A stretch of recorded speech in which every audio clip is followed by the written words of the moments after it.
আহ, আমার নাম ইমন। আমি আমি প্রথম বর্ষের ছাত্র। দয়া করে আমাকে যেতে দিন ভাইয়া। আমার ক্লাস আছে। অনেক কষ্ট করে এখানে পড়তে এসেছি। আমাকে মাফ করে দিন ভাইয়া। আমি আর আপনাদের সামনে আসবো না।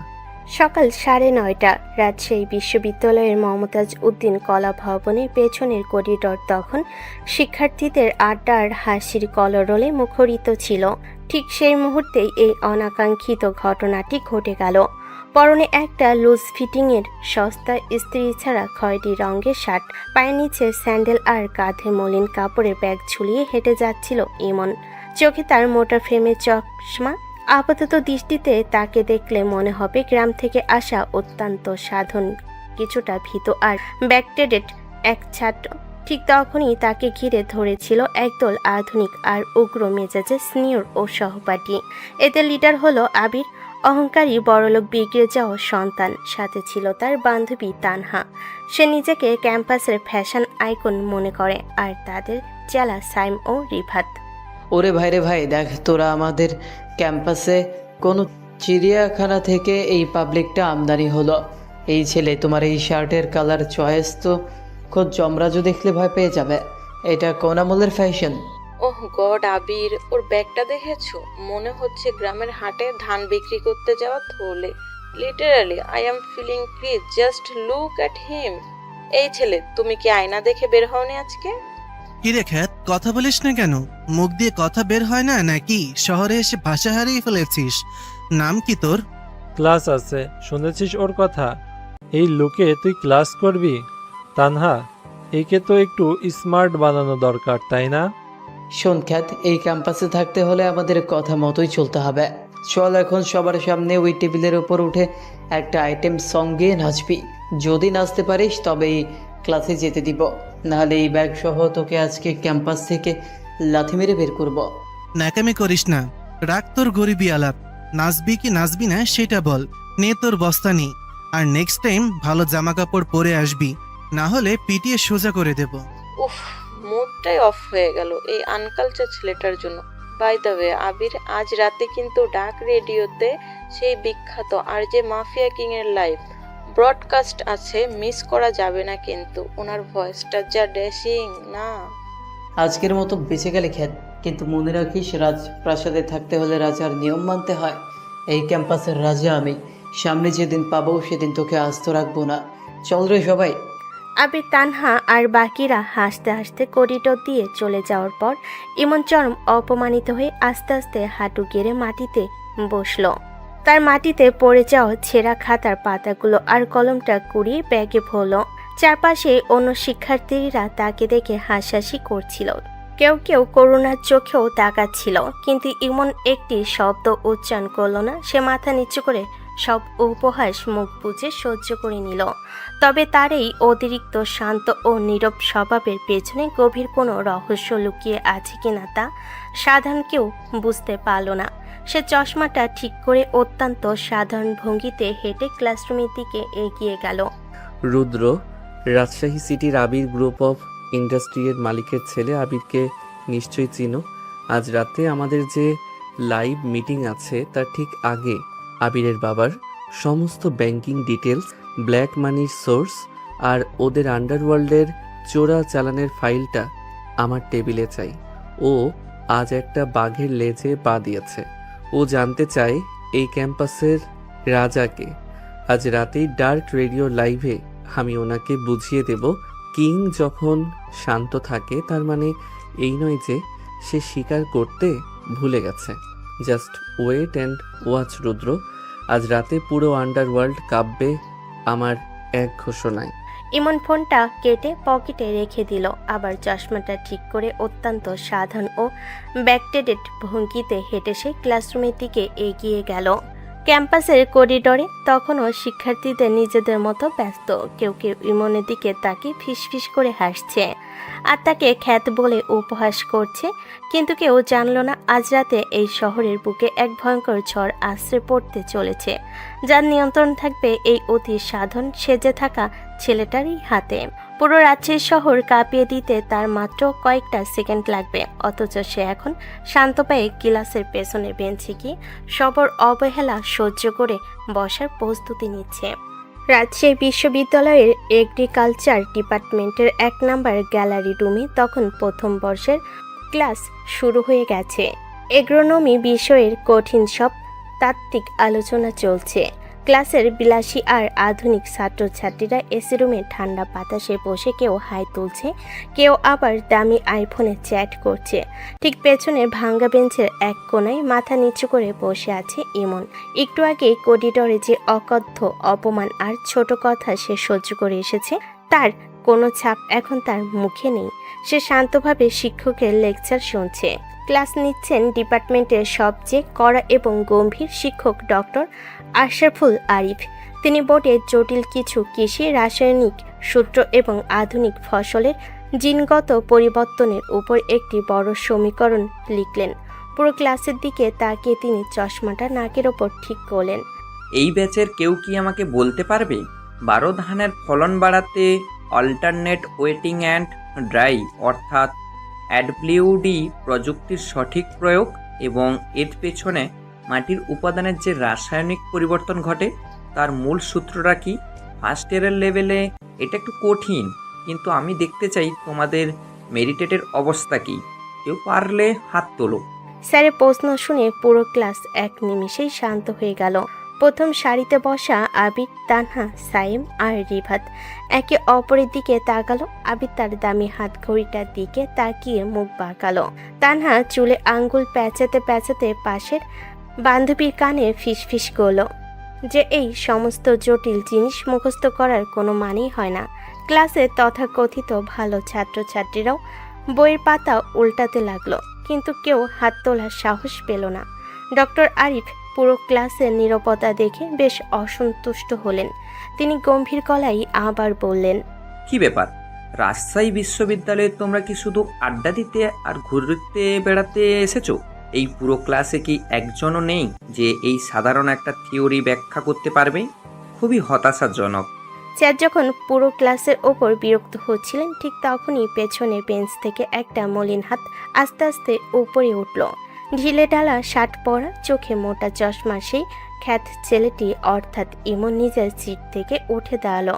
তাকে দাঁড়াতে দেখে ক্লাসের সবার মনোযোগ সেই দিকে গেল। আবির আর সাইম নিজেদের মধ্যে ইশারা করে কুটিলভাবে হাসতে লাগলো। তানহা তো সরাসরি মুখ চেপে হেসেই দিল। ক্লাসের বাকি স্টুডেন্টরা ফিস করতে লাগলো যে করিডোরে মার খাওয়া এই ব্যাকডেটেড ছেলেটা এখন স্যারের সামনে পাকা দামি দেখাতে এসেছে। স্যার, ও তো নিজেই একটা খ্যাতের চিড়িয়াখানা। ও আবার এইসব জটিল সায়েন্টিফিক বিষয়ের কি বুঝবে? ওর শার্টের কালার দেখলেই বোঝা যায় ও কোন লেভেলের স্টুডেন্ট। ও শুধু আপনার সময় নষ্ট করবে স্যার। এক্স্যাক্টলি স্যার, ও তো ঠিকমতো গুছিয়ে বাংলায় বলতে পারে না, ও আবার এগ্রিকালচারের আধুনিক টেকনোলজি নিয়ে কথা বলবে। Just funny sir. স্যার, ও হয়তো ক্লাসের সস্তা পপুলারিটি পাওয়ার জন্য হাত তুলেছে। ও কিছুই জানে না। ক্লাসের সবার এই অকথ্য ছোট কথা আর উপহাসের মাঝেও ইমন একটু বিচলিত হলো না। সে নিচের মলিন চশমাটা আঙ্গুল দিয়ে সামান্য উপরে ঠেলে দিল। ডক্টর আরিফ ক্লাসের অন্য স্টুডেন্টদের ধমক দিয়ে শান্ত করলেন এবং ইমনের দিকে তাকালেন। স্যারের চোখেও কিছুটা সন্দেহের আভাস ছিল, কিন্তু ইমনের সাধারণ পোশাক তাকে বিভ্রান্ত করছিল। কিন্তু শিক্ষক হিসাবে তিনি ইমনকে বলার সুযোগ দিলেন। ইমন, তুমি যদি উত্তরটা জেনে থাকো তবে পুরো ক্লাসের সামনে একদম বিস্তারিত বুঝিয়ে বলো, আর যদি না জানো তবে এক্ষুনি বসে পড়ো। আমার ক্লাসে ভুল উত্তরের কোনো জায়গা নেই। Sir, alternate waiting and drawing বা AWD প্রযুক্তি মূলত বোরো ধান চাষের একটি অত্যন্ত সাশ্রয়ী এবং বৈজ্ঞানিক সেচ পদ্ধতি। এই পদ্ধতিতে জমিতে সবসময় পানি জমিয়ে না রেখে মাটির আর্দ্রতা মেপে পর্যায়ক্রমে ভেজানো এবং শুকানো হয়। এর ফলে মাটির ভেতরে শিকড়ের বায়ু চলাচল বৃদ্ধি পায় এবং মিথেন গ্যাসের নির্গমন হ্রাস পায়। যদি রাসায়নিকভাবে এর ব্যাখ্যা করি, তবে মাটির নিচে যখন অক্সিডাইজড এবং রিডিউসড জোনের পরিবর্তন ঘটে তখন নাইট্রোজেনের ডিনাইট্রিফিকেশন প্রক্রিয়া কমে যায়। এর ফলে গাছের পুষ্টি উপাদান গ্রহণের ক্ষমতা প্রায় 30% বেড়ে যায়, যা সরাসরি ফলনে ইতিবাচক প্রভাব ফেলে। ইমনের মুখ থেকে অত্যন্ত শুদ্ধ, সাবলীল এবং গভীর তত্ত্ববহুল ইংরেজি ও বাংলার মিশ্রণে দেওয়া উত্তর শুনে পুরো ক্লাসরুমে যেন পিনপতন নীরবতা নেমে এলো। ডক্টর আরিফ নিজে চোখ বড় বড় করে ইমনের দিকে তাকিয়ে রইলেন। ফার্স্ট ইয়ারের একটা ছেলের পক্ষে এত নিখুঁত এবং প্রফেশনাল লেভেলের উত্তর দেওয়াটা প্রায় অসম্ভব। স্যারের মুখের গম্ভীর ভাবটা কেটে গিয়ে সেখানে এক অদ্ভুত বিস্ময় আর আনন্দের ঝিলিক দেখা দিল। তিনি ডায়েরিটা টেবিলের উপর রেখে ইমনের দিকে এগিয়ে গেলেন। এক্সিলেন্ট, জাস্ট মাইন্ড ব্লোয়িং ইমন।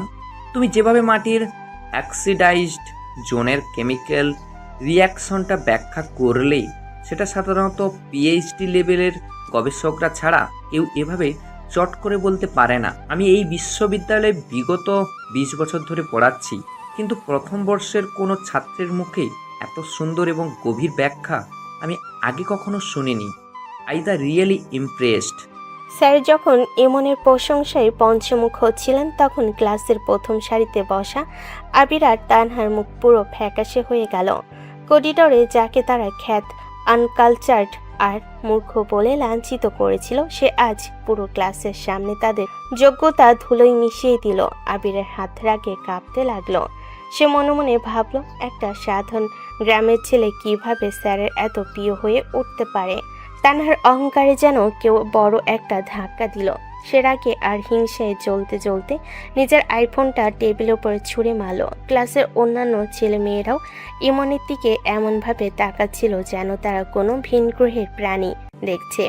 ইমনের এই অভাবনীয় মেধা দেখে পুরো ক্লাস হিংসায় একেবারে জ্বলে পুড়ে খাক হয়ে যাচ্ছিল। স্যার, নিশ্চয়ই আগে থেকে কোনো বড় বই দেখে এই একটা উত্তর মুখস্থ করে এসেছে। এটা ওর নিজের যোগ্যতা হতে পারে না, ও তো একটা সাধারণ ব্যাকডেটেড ছেলে। হ্যাঁ স্যার, রিফাত ঠিকই বলেছি। ও জাস্ট লাকিলি এই উত্তরটা মুখস্থ পেয়ে গেছে। ও অন্য কোনো প্রশ্নের উত্তর দিতেই পারবে না। স্যাম আর রিফাতের সেই হিংসাত্মক মন্তব্য শুনে ডক্টর আরিফ বেশ বিরক্ত হলেন। তিনি বুঝতে পারলেন ক্লাসের বড়লোকের বিগড়ে যাওয়া দলটা ইমনের সেই মেধা সহ্য করতে পারছে না। স্যার ইমনকে আরও যাচাই করার জন্য এবং পুরো ক্লাসের হিংসুকদের মুখ বন্ধ করার জন্য আরেকটি অত্যন্ত কঠিন, যা সিলেবাসের বাইরে, এমন একটি আন্তর্জাতিক কৃষি অর্থনীতির প্রশ্ন বোর্ডের কোনায় লিখলেন। ঠিক আছে, ক্লাসের সন্দেহ দূর করার জন্য আমি ইমনকে আরও একটি প্রশ্ন করছি।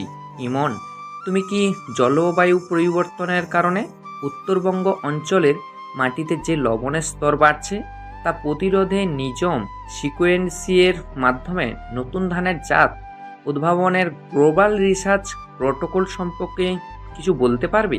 যদি এটা বলতে পারো তবে আমি বুঝবো তুমি আসলেই একজন জিনিয়াস।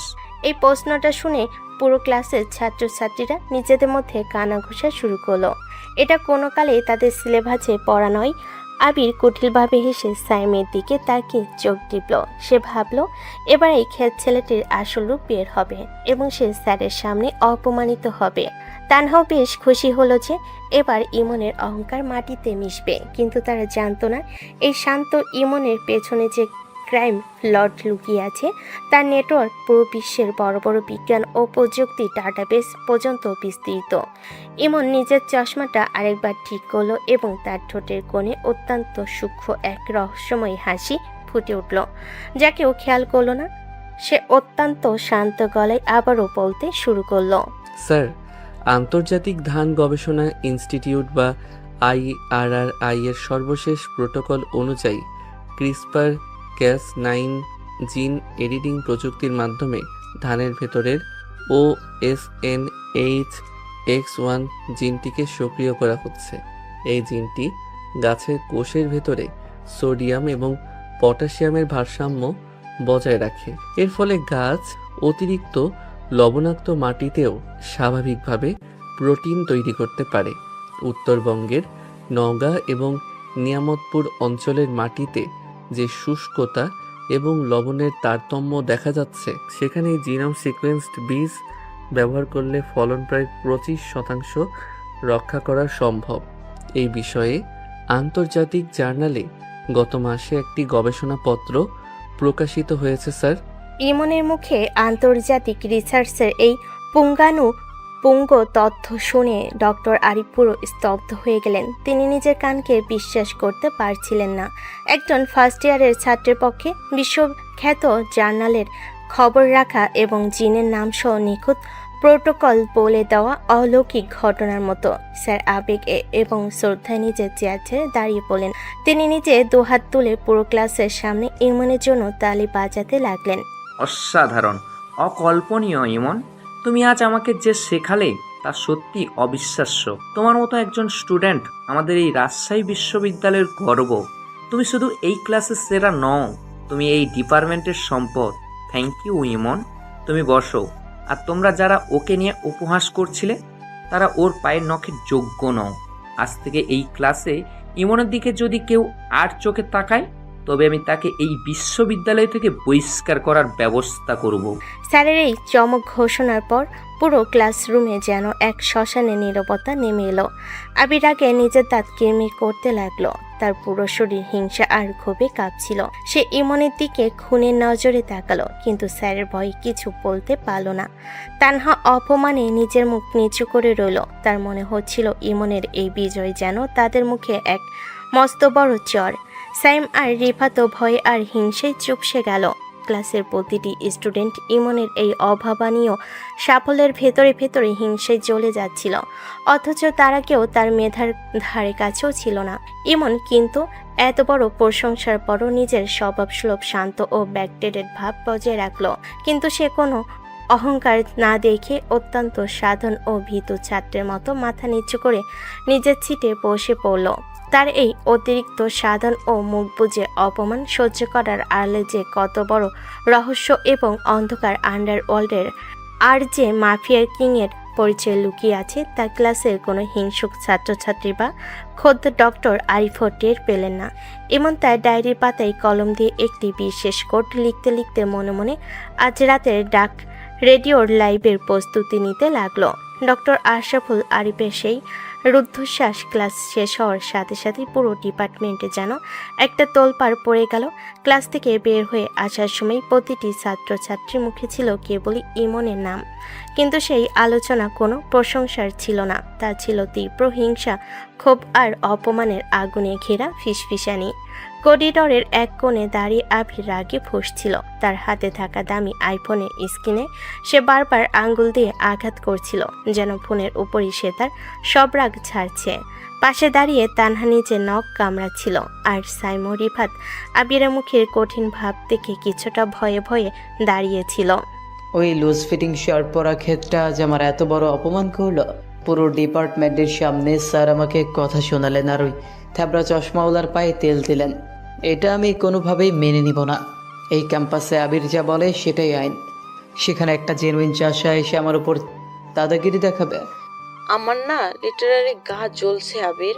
ও যেভাবে জিনের নাম আর ইন্টারন্যাশনাল জার্নালের কথা বলছিল, মনে হচ্ছে ও কত বড় এক লাট সাহেব, অথচ ওর জুতোর দিকে তাকিয়েছো, সস্তা স্যান্ডেল পরে ঘুরে বেড়ায়। এই অপমানের শোধ আমাদের নিতেই হবে। কিন্তু আবির, স্যার যেভাবে ওয়ার্নিং দিলেন, এখন যদি আমরা ক্যাম্পাসের ভেতর ওর গায়ে হাত তুলি তবে প্রক্টর পর্যন্ত কথা যাবে। স্যার তোকে পুরো মাথায় তুলে রেখেছেন। সায়েম ঠিক বলছে, ক্যাম্পাসের বাইরে ওকে ধরতে হবে। ক্লাসের শেষে ও যখন লোকের বাসার জন্য মেইন গেট দিয়ে যাবে, তখন ওকে তুলে নিয়ে গিয়ে এমন শিক্ষা দেব যে চিরকালের জন্য ওর এই সায়েন্টিফিক পড়াশোনা ভুলে যাবে। ওদিকে সব ষড়যন্ত্র আর হিংসার আগুন থেকে সম্পূর্ণ দূরে নিজের ভাঙ্গা মলিন ব্যাগটা কাঁধে ঝুলিয়ে মমতাজ উদ্দিন কলা ভবনের পেছনে করিডর এবং নির্জন আমবাগানটার মধ্য দিয়ে হেঁটে যাচ্ছিল। ইমন দুপুরে চড়া রোদ তখন গাছের পাতার ফাঁক তার মলিন চেহারার উপর এসে পড়েছে। ঠিক এই মুহূর্তটিতে ইমনের হাঁটার ভঙ্গি, তার চোখের দৃষ্টি কিংবা তার অবয়ে সেই ভীত প্রথম বর্ষের ছাত্রের বিন্দুমাত্র কোনো অস্তিত্ব ছিল না। তার প্রতিটি কদম ছিল অত্যন্ত মাপা, দৃঢ় এবং গম্ভীর। সে চারপাশটা একবার তীক্ষ্ণ চোখে দেখে নিল যে কেউ তাকে অনুসরণ করছে কিনা। এই নির্জন আমবাগানে এখন সে সম্পূর্ণ একা। ইমন নিজের পকেট থেকে সেই অত্যন্ত দামি এনক্রিপ্টেড স্যাটেলাইট ফোনটা বের করলো। স্ক্রিনে একটি বিশেষ সফটওয়্যার অন করতেই পুরো নওগাঁ, নাটোর এবং রাজশাহী অঞ্চলে একটি 3D ম্যাপ ভেসে উঠল।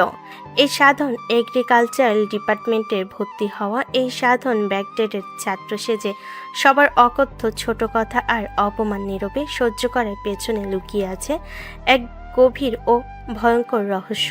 ইমন আসলে কোনো সাধন সস্তা ছাত্র নয়, সে অন্ধকার আন্ডারওয়ার্ল্ডের সেই কিংবদন্তি মাফিয়া প্রধান, যার এক ইশারে ডাক ওয়েবের কোটি কোটি ডলারের ক্রিপ্টোকারেন্সি এদিক ওদিক হয়ে যায়। কিন্তু এই শান্ত রাজশাহী বিশ্ববিদ্যালয়ে তার আসার উদ্দেশ্য কোনো ডিগ্রি নেওয়া নয়।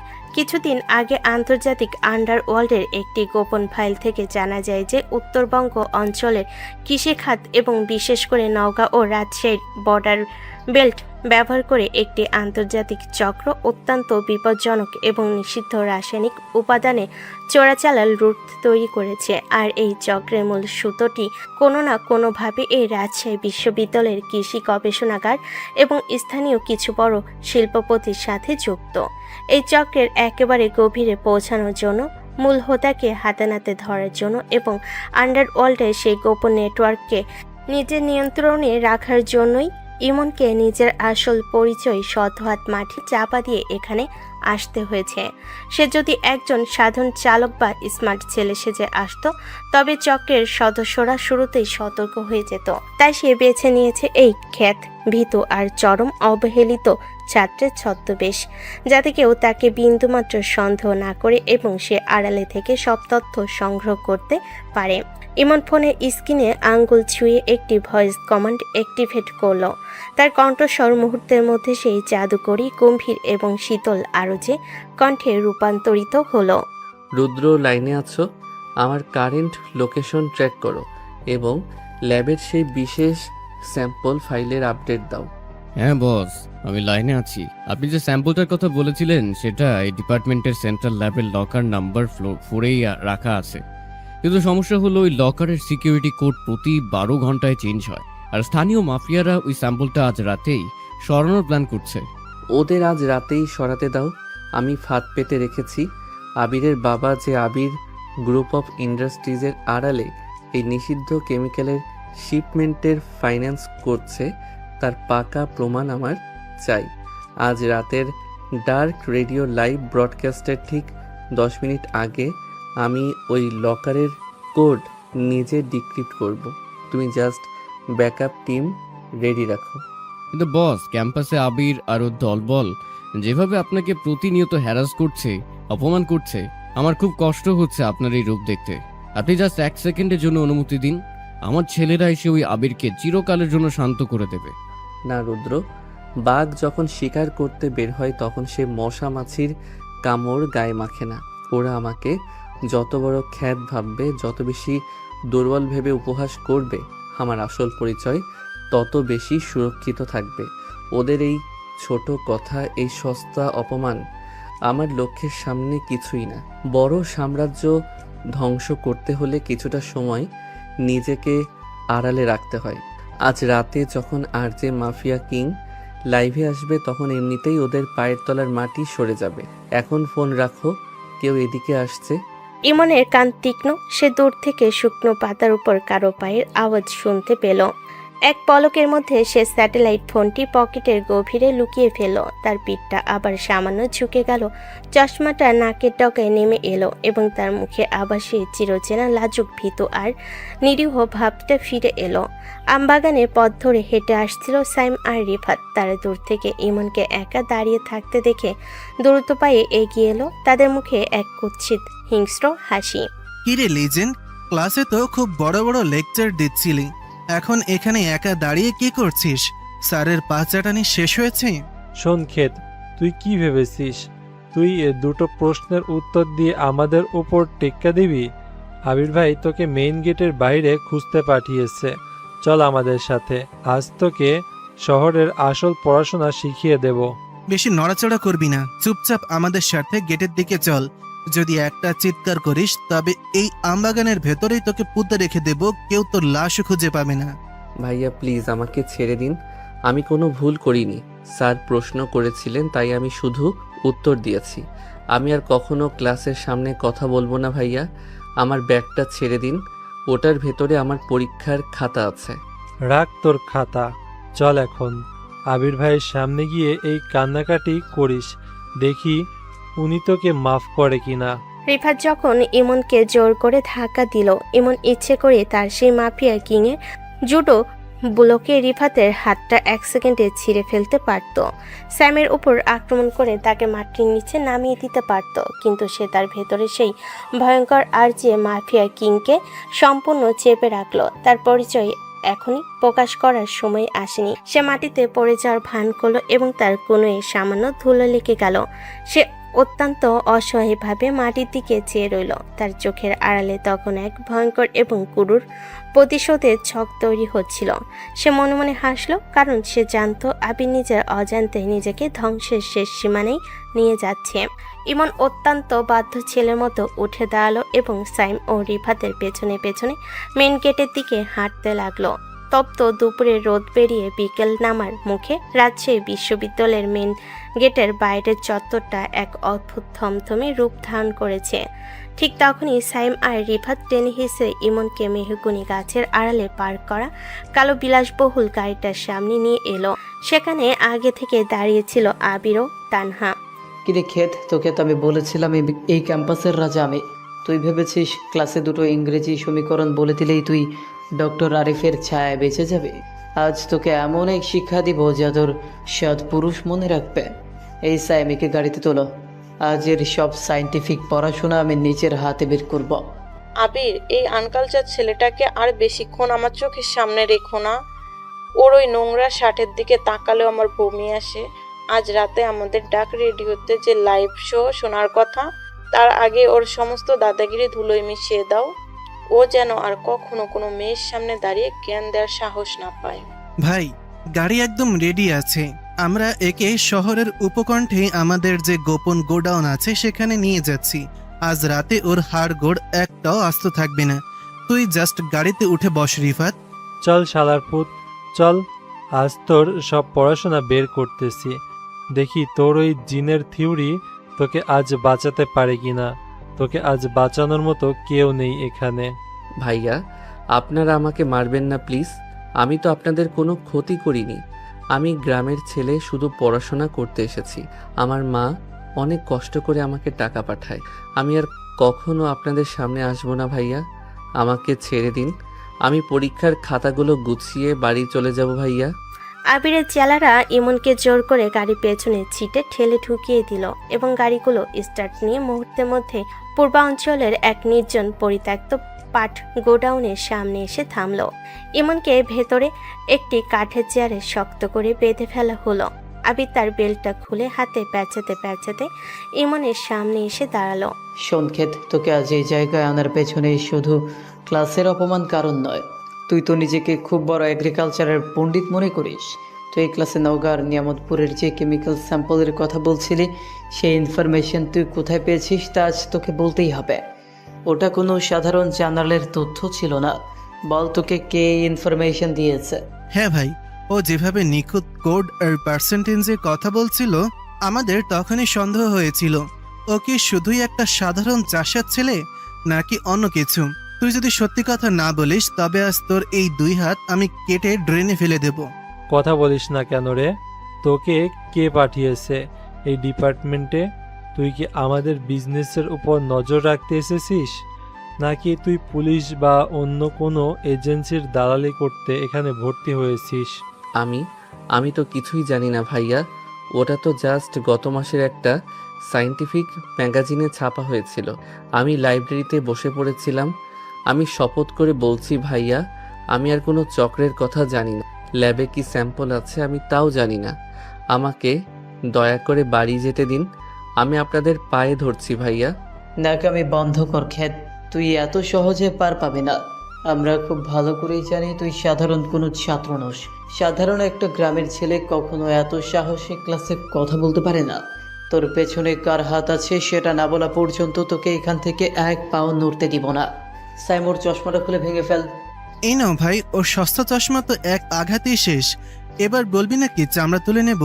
তোকে বাঁচাতে আজ তোর ওই প্রফেসরও আসবে না, রাজশাহী বিশ্ববিদ্যালয়ের কোনো প্রক্টরও আসবে না। এই গোডাউনে তোর চিৎকার শোনার মতন শুধু এই 4 দেয়ালই আছে। ভাই আমার মনে হয় একে হালকা একটু শক দেওয়া দরকার, না হলে এই চাষার ছেলে সহজে মুখ খুলবে না।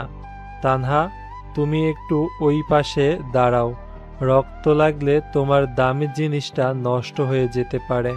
ওহ থ্যাঙ্কস রিফাত। এই নোংরা ছেলেটার গায়ের রক্ত আমার গায়ে লাগলে পুরো দিনটা স্পয়েল হয়ে যাবে। আবির, একে আর সময় দিও না। আজ রাতে আমাদের অনেক বড় কাজ আছে। আন্ডারওয়ার্ল্ডের সেই ব্রডকাস্ট মিস করা যাবে না। আর যে মাফিয়া কিং আজ নাকি কোন বড় মাফিয়ার অ্যাকাউন্ট হ্যাক করবে। তুমি শান্ত থাকো তানহা, এর ব্যবস্থা আমি করছি।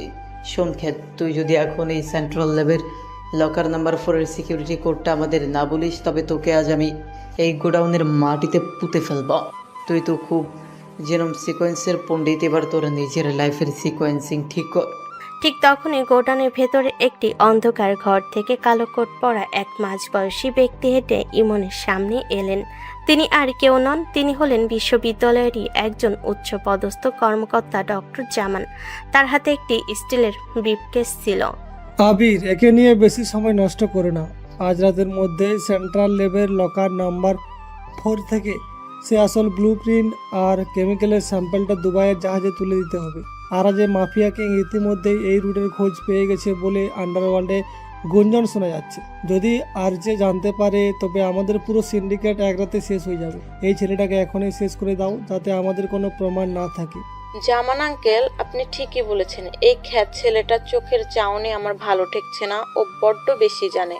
আজ রাতেই আরজের মাফিয়া কিং এর লাইভ শো শেষ হওয়ার আগেই এর গল্প শেষ করে দেওয়া উচিত। ও আমাদের বিজনেসের জন্য থ্রেট। আপনি একদম চিন্তা করবেন না আঙ্কেল, আজ এই গোডাউন থেকে এই চাষার ছেলে আর চ্যান্ত ফিরবে না। স্যামোর কলার দড়িটা আরো শক্ত কর। আর রিফাত, তুই ওই রডটা গরম করে নিয়ে আয়। আজ এর সব জ্ঞান আমি নিজে পুড়িয়ে শেষ করব। রুদ্র, লাইনে আছো? আমার কারেন্ট লোকেশন ট্র্যাক করো এবং ল্যাবের সেই বিশেষ স্যাম্পল ফাইলের আপডেট দাও। ফ্রিকোয়েন্সি ওপেন করো। পুরো আন্ডারওয়ার্ল্ডকে জানিয়ে দাও আর যে মাফিয়া কিং এখন লাইভে।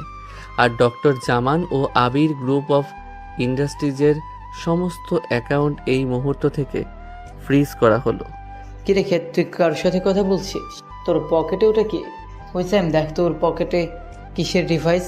ও কার নাম ধরে রাখছে? রুদ্র আবার কে? থামো আবির, এই গলার আওয়াজ, এই গম্ভীর আর মাদকতাময় কণ্ঠ তো কোনো সাধারণ ছেলের হতে পারে না। এই কণ্ঠ আমি চিনি। ডার্ক ওয়েবের প্রতিটি মিটিংয়ে এই কণ্ঠ আন্ডারওয়ার্ল্ডের বড় বড় ডনদের আদেশ দেয়। না, এটা অসম্ভব। তুমি এই সাধারণ খ্যাত ছেলেটা কীভাবে হতে পারো? ডক্টর জামান, আপনি ঠিকই ধরেছেন, কিন্তু আফসোস আপনার বোঝার সময়টা বড্ড দেরিতে এলো। আপনি ভেবেছিলেন রাজশাহী বিশ্ববিদ্যালয়ের সেন্ট্রাল ল্যাবের লকার নাম্বার 4 ব্যবহার করে আপনি যে আন্তর্জাতিক নিষিদ্ধ কেমিক্যালের রুট চালাচ্ছেন তা কেউ জানতে পারবে না। আমি নওগাঁ আর নিয়ামতপুরের বর্ডার বেল্টের প্রতিটি ইঞ্চি ট্র্যাক করি। আপনাদের এই তুচ্ছ সিন্ডিকেট আমার এক হাতের আঙুলের ইশারায় ধ্বংস হয়ে যেতে পারে। আবির, ও কি বলছে? ও কি পাগল হয়ে গেছে? ও আর যে মাফিয়া কিং কিভাবে হবে? ও তো একটা সাধারণ গরিব ছেলে যে বাসে করে ক্যাম্পাসে আসে। আবির, ওকে মারো, ও নাটক করছে। তানহা, তোমার ওই সস্তা আইফোনে যে মেসেজগুলো এতক্ষণ আসছিল তা একটু চেক করে দেখো। তোমার বাবার অ্যাকাউন্টের ব্যালেন্স এখন 0। আর আবির, তুমি যে এই ক্যাম্পাসের রাজা সেজে ঘুরতে, আজ তোমার বাবার পুরো আবির গ্রুপ অফ ইন্ডাস্ট্রিজ ডার্ক ওয়েবের নিলামে উঠে গেছে। আমার এক ইশারায় তোমাদের পুরো পরিবার এখন রাস্তায় এসে দাঁড়াবে। ভাই, ও তো সত্যি সত্যি দড়ি ছিঁড়ে ফেলেছে। ও এক টানে লোহার চেয়ারের বাঁধন আলগা করে দিল। ভাই, আমার ভয় লাগছে। ওর চোখের দিকে তাকানো যাচ্ছে না। ও সাধারণ কোনো মানুষ না। আবির ভাই, ও আমাদের দিকে এগিয়ে আসছে। ওর হাতে ওটা কি? ওটা তো সাধারণ কোনো ফোন নয়। ওটা স্যাটেলাইট এনক্রিপ্টেড ডিভাইস ভাই। ও সত্যিই আরএজ মাফিয়া কিং। আমাদের বাঁচান ভাই। রুদ্র, সায়েম আর রিফাতের লোকাল লোকগুলোর সব আইডেন্টিটি ক্লিয়ার করো। আর ডক্টর জামান, আপনার দুবাইয়ের যে শিপমেন্ট আজ রাতে ছাড়ার কথা ছিল তাই ইতিমধ্যেই কোস্ট গার্ডের হেফাজতে চলে গেছে। আপনারা বাঘের লেজে পা দিয়েছেন। আমি এই ক্যাম্পাসে এসেছিলাম শান্তভাবে আমার মিশন কমপ্লিট করতে, কিন্তু আপনারা আমাকে বাধ্য করলেন আমার আসল রূপের এক ঝলক দেখাতে। প্লিজ আমাকে মাফ করে দিন। আমি জানতাম না আপনি সেই আর যে মাফিয়া কিং। আমি আপনাকে করিডোরে অপমান করেছি, ক্লাসে ছোট কথা বলেছি। আমার ভুল হয়ে গেছে। আমার বাবাকে বাঁচান, আমাদের বিজনেস ধ্বংস করবেন না। মাফ শব্দটা আমার ডিকশনারিতে নেই আবির। তোমরা আমাকে খ্যাত বলেছ, আনকালচার্ড বলেছ, আমি সব নীরবে সহ্য করেছি, কারণ আমার কাছে মিশনটা বড় ছিল। কিন্তু আজ রাতের পর থেকে এই রাজশাহী শহরে তোমাদের কোনো অস্তিত্ব থাকবে না। রুদ্র, টিম ভেতরে পাঠাও। এদের সবাইকে আমার চোখের সামনে থেকে সরাও। আজ রাতের লাইভ ব্রডকাস্টে পুরো আন্ডারওয়ার্ল্ড দেখবে কি করে একটা সাম্রাজ্য 1 মিনিটে ধুলোয় মিশিয়ে দিতে হয়। ইমনের এই চরম আদেশের পর পুরো গোডাউনের রুমে যেন এক শ্মশানের নীরবতা নেমে এলো। আবির আগে ক্ষোভে আর চরম ভয়ে নিজেকে মাটিতে হাঁটু গেড়ে বসে পড়ল। তানহা অপমানে নিজের মুখ নিচু করে কাঁদতে লাগলো, কিন্তু ইমন তার স্বভাব সুলভ সেই শীতল ও ক্রূর ভাব বজায় রেখে স্যাটেলাইট ফোনটি পকেটে রেখে দিল এবং গোডাউনের অন্ধকার চিরে শান্ত পায়ে বাইরের দিকে হেঁটে গেল। পরিত্যক্ত পাট গোডাউনের বাইরে তখন নিকষ কালো রাত। আকাশে মেঘের ঘন ঘটা আর দূর থেকে বিদ্যুৎ চমকাচ্ছে থেকে থেকে। চারপাশটা এতই নিঝুম যে গাছের পাতা নড়ার শব্দ ও স্পষ্ট শোনা যাচ্ছে। গোডাউনের ভেতরে সেই ড্রামাটিক পরিস্থিতির পর আবিদ, তানহা, সাইম, রিফাত আর ডক্টর জামান তখনও আতঙ্কে মেঝেতে স্তম্ভিত হয়ে বসে আছেন। তাদের সামনে দাঁড়িয়ে থাকা ঢিলে ঢালা খয়েরি শার্ট পরা ছেলেটি যে আসলে পুরো পৃথিবীর আন্ডারওয়ার্ল্ড কাঁপানো আর যে মাফিয়া কিং, এই সত্যটা তাদের মস্তিষ্কে এখনও পুরোপুরি গ্রহণ করতে পারছিল না। ঠিক তখনই গোডাউনের পেছনের জঙ্গল থেকে 4-5 জন ভারী অস্ত্রধারী কালো স্যুট পরা বডিগার্ড ভেতরে প্রবেশ করলো। তাদের লিডার রুদ্র স্বয়ং সামনে এসে ইমনের সামনে মাথা নিচু করে দাঁড়ালো। বস, আপনার আদেশ মতো পুরো গোডাউন আমাদের ছেলেরা ঘিরে ফেলেছে। বাইরের সব কটার সোর্সকে আমরা নিউট্রালাইজ করেছি, কিন্তু একটা অত্যন্ত জরুরি খবর আছে যা আপনাকে এক্ষুনি জানা দরকার। বলো রুদ্র, কি খবর? আমার লাইভ ব্রডকাস্টের আর কতক্ষণ বাকি আছে? Boss, dark radio live frequency already open, কিন্তু সমস্যা অন্য জায়গায়। আবির গ্রুপ অফ ইন্ডাস্ট্রিজের ব্যাকআপে থাকা স্থানীয় বর্ডার মাফিয়া চক্রের প্রধান ব্ল্যাক কোবরা জানতে পেরেছে যে ডক্টর জামান হাতে নাতে ধরা পড়েছেন। সে তার নিজস্ব একটা স্পেশাল হিট স্কোয়াড নিয়ে এই গোডাউনের দিকে রওনা হয়েছে। তাদের মেইন টার্গেট সেন্ট্রাল ল্যাবের লকার নাম্বার 4 এর কেমিক্যাল স্যাম্পলটা যেভাবেই হোক চিনিয়ে নেওয়া এবং আপনাকে চিরতরে শেষ করে দেওয়া। ওরা ভারী অস্ত্র শস্ত্র নিয়ে মাত্র 2 কিলোমিটার দূরে আছে বস। ব্ল্যাক কোবরা ও তো এক চরম সাইকোপ্যাথ খুনি। যেমন আঙ্কেল, আপনি এই লোকটার সাথে হাত মিলিয়েছিলেন। ওইখানে আসলে আমাদের কাউকে জ্যান্ত রাখবে না। আর যে ভাই, প্লিজ আমাদের বাঁচান। আমি আপনার পায়ে পড়ছি, আমাদের এখান থেকে বের হতে দিন। আবির, আমি খুব ভয় পাচ্ছি। এই নোংরা গোডাউনে আমি মরতে চাই না। ওনারা তো মাফিয়া কিং, ওনাদের বলুন আমাদের সিকিউরিটি দিতে। আমি আমার সব অহংকার ভুলে গেছি, আমাকে প্লিজ বাঁচান। আর যে আমি স্বীকার করছি আমি চরম ভুল করেছি, কিন্তু ব্ল্যাক কোবরা আন্তর্জাতিক স্তরের কিলার। ওর কাছে আধুনিক অটোমেটিক রাইফেল আছে। আপনার এই 4-5 জন গার্ড দিয়ে ওকে আটকানো অসম্ভব। আপনি নিজে বাঁচতে চাইলে এখনই এখান থেকে পালিয়ে যান। ডক্টর জামান, আপনি এখনো আর যে মাফিয়া কিংয়ের গভীরতা পরিমাপ করতে পারেননি। বর্ডার বেল্টের ছোটখাটো একটা সাপ নিজেকে কোবরা ভাবলেই সে ড্রাগন হয়ে যায় না। রুদ্র, বডিগার্ডদের বলো আবির, তানহা আর এদের সবাইকে পেছনের সেফ রুমে লক করে রাখতে। এদের গায়ে যেন একটা আঁচড়ও না লাগে। এদের বিচার আমি নিজে সবার সামনে করব। ভাই, আমাদের পেছনের রুমে পাঠাবেন না। আমাদের সাথে অস্ত্র দিন, আমরাও যুদ্ধ করব। ব্ল্যাক কোবরার কাউকেই ক্ষমা করবে না। হ্যাঁ ভাই, বড্ড বিপজ্জনক লোক, আমাদের ছেড়ে দেবেন না ভাই। চুপ করো সাইম, আমার সামনে দাঁড়িয়ে জোরে কথা বলার সাহস দেখাবে না। রুদ্র, টেক দেম অ্যাওয়ে। আর শোনো, লাইভ স্ট্রিমের ক্যামেরা আর অডিও এই গোডাউনের মেইন হলরুমে সেট করো। আজ পুরো আন্ডারওয়ার্ল্ড লাইভ দেখবে কিভাবে একটা বর্ডার সিন্ডিকেটের বিষ দাঁত এক নিমিষে উপড়ে ফেলা হয়। আজ কোনো বডিগার্ড অ্যাকশনে যাবে না, আজ আর যে নিজে খেলবে। ইমনের নির্দেশে রুদ্র অত্যন্ত দ্রুততার সাথে আবির, তানহা, সাইম, রিফাত এবং ডক্টর জামানকে গোডাউনের পেছনের একটি সুরক্ষিত স্টিলের রুমে আটকে দিল।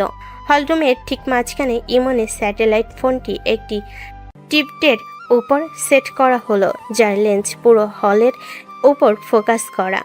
ডার্ক ওয়েবের স্ক্রিনে তখন লাখ লাখ ভিউয়ার্স যুক্ত হয়ে গেছে। কমেন্ট বক্সে ঝড় উঠছে। ইমন নিজের চোখে সে মোটা ফ্রেমের চশমাটা খুলে অত্যন্ত যত্ন সহকারে টেবিলের উপর রাখলো। শার্টের হাতা দুটো কোণই পর্যন্ত গুটিয়ে নিল। তার চোখের মনে এখন আর সেই কোনো সাধারণ ছাত্রের মতো নয়, তা যেন এক শিকারী চিতার মতো জ্বলজ্বল করছে। ঠিক তখনই গোডাউনের মেন কাঠের দরজাটা এক মস্ত বড় লাথিতে ভেঙে চৌচির হয়ে গেল।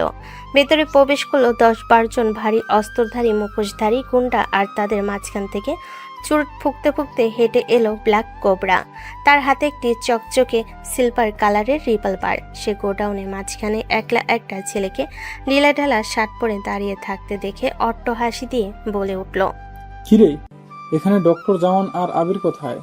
আর এই লুজ ফিটিং শার্ট পরা চাষার ছেলেটা কে রে? তুই এখানে কি করছিস? তোর জীবন কি বড্ড সস্তা হয়ে গেছে যে কোবরার সামনে এসে দাঁড়িয়েছিস? কোবরা, তুমি যদি তোমার জীবনের শেষ 5টা মিনিট শান্তিতে কাটাতে চাও তবে ওই খেলনা রিভলভারটা মাটিতে ফেলে দাও, আর তোমার পেছনে যে 10টা মশা দাঁড়িয়ে আছে ওদের বলো হাঁটু গেড়ে বসতে, কারণ তোমরা যার সামনে দাঁড়িয়ে আছো তার নাম উচ্চারণ করার যোগ্যতাও তোমাদের সিন্ডিকেটের নেই। কি বললি? এত বড় সাহস তোর? আমার সামনে দাঁড়িয়ে আমার ওই টিমকে হুমকি দিচ্ছিস? এই রিফাত, তোরা কে কোথায় আসিস? এই ছেলেটাকে এখনই গুলি করে ঝরঝরা করে দে। Shoot him. কোবরার আদেশের সাথে সাথে তার ডান পাশে থাকা দুজন শুটার তাদের সাবমেশিন গান ইমনের দিকে তাক করল, কিন্তু তারা ট্রিগার চাপার আগে এক অলৌকিক গতিতে ইমন নিজের জায়গা থেকে শূন্যে লাফিয়ে উঠল। ইমনের মুভমেন্ট এতই ফাস্ট ছিল যে সে সাধারণ মানুষের চোখে তা কেবল একটা ছায়া মনে হলো। সে বাতাসে ভাসমান অবস্থাতেই প্রথম শুটারের কবজিতে এক নিখুঁত এবং মারাত্মক লাথি মারল। হাড় ভাঙার মর্মর শব্দে পুরো গোডাউন কেঁপে উঠল এবং মেশিন গানটি ছিটকে ইমনের হাতে চলে এলো। ইমন মাটিতে ল্যান্ড করার আগে সেই গান দিয়ে দ্বিতীয় শুটারের হাঁটু লক্ষ্য করে দুটি নিখুঁত শট করলো। কোনো মিস নেই, একদম পয়েন্ট ব্ল্যাক রেঞ্জ। আমার হাত ভেঙে গেছে। ও মানুষ না, ও কোনো ডেমন। বাঁচাও কোবরা ভাই, এর স্পিরিট তো আলোর মতো। আমি ওর মুভমেন্ট দেখতেই পাইনি। তোরা সবাই মিলে একসাথে অ্যাটাক কর। ও একা, তোরা 8 জন আসিস। কুস্তি ফেল ওকে। টু লেট কোবরা, বাঘের খাঁচায় ঢুকে তোমরাই এখন শিকার। রুদ্র, লাইভ অডিওর ভলিউম ম্যাক্সিমাম করো। আন্ডারওয়ার্ল্ডের মেম্বাররা যেন প্রতিটি হাড় ভাঙার সাউন্ড কোয়ালিটি স্পষ্ট শুনতে পায়। বাকি 8 জন গুন্ডা যখন ইমনের দিকে লাঠি, রড আর ছুরি নিয়ে একসাথে ধেয়ে এলো, তখন শুরু হলো ইমনের সেই মরণঘাতী গোপন অ্যাকশন। ইমন হাতের মেশিন গানটি ছুঁড়ে ফেলে দিয়ে খালি হাতে ডিফেন্স ও অফেন্সের এক অবিশ্বাস্য জুডো ও ক্রাব মাগা ব্লেন্ড প্রদর্শন করলো। প্রথম একজন তার পিঠে রড দিয়ে আঘাত করতেই এলে ইমন সামান্য মাথা ঝুঁকিয়ে তার হাতটা ধরে এক ঝটকায় নিজের পিঠের উপর দিয়ে সামনে আছাড় দিয়ে মারল। লোকটা মাটিতে পড়ার সাথে সাথে ইমন তার বুকের পাঁজরে এক মারাত্মক পাঞ্চ করলো, যা এক আঘাতে তাকে অবচেতন করে দিল। অন্য দুজন পাশ থেকে ছুরি নিয়ে এলে ইমন তাদের আক্রমণকে ডজ করে একজনের হাত ঘুরিয়ে তার নিজের ছুরিটা অন্যজনের উরুতে গেঁথে দিল। গোডাউনের মেঝেতে তখন রক্তে লাল হতে শুরু করেছে। ইমনের খয়েরি শার্টে তখন শত্রুর রক্তের দাগ, কিন্তু তার নিজের শরীরের একটা আঁচড় লাগেনি। সে যেন একাই একটা পুরো আর্মি। তার প্রতিটি মুভমেন্ট ছিল মাপা, ঠান্ডা মাথায় এবং অত্যন্ত ক্রূর। মাত্র 3 মিনিটের মধ্যেই 8 জন বাঘা বাঘা প্রফেশনাল কিলার মাটিতে শুয়ে যন্ত্রণায় ছটফট করতে লাগলো। পুরো হলরুমের মধ্যে তখন শুধু ইমনের শান্ত শ্বাস প্রশ্বাসের শব্দ আর মাটির শুটারদের কান্নার আওয়াজ। ব্ল্যাক কোবরারা একা একা দাঁড়িয়ে কাঁপছিল। তার হাতে রিভলভারটা এখন আর নিজের ঘামে ভেজা হাতে থরথর করে নড়ছে।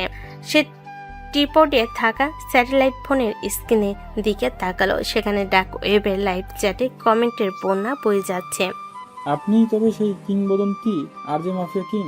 আমি অন্ধ ছিলাম বস। আমি জানতাম না এই রাজশাহী বিশ্ববিদ্যালয়ের একটা সাধারণ ছেলের ছদ্মবেশে খোদ ক্রাইম লর্ড বসে আছেন। আমাকে মারবেন না বস, আমি আপনার গোলাম হয়ে থাকবো। নওগাঁ আর রাজশাহীর পুরো বর্ডার আমি আপনার নামে লিখে দিব। কোবরা, তুমি ভেবেছিলে রাজশাহী বিশ্ববিদ্যালয়ের পবিত্র মাটিকে তোমরা ড্রাগ আর রাসায়নিক চোরাচালানের আস্তানা বানাবে, আর যে তা চেয়ে চেয়ে দেখবে।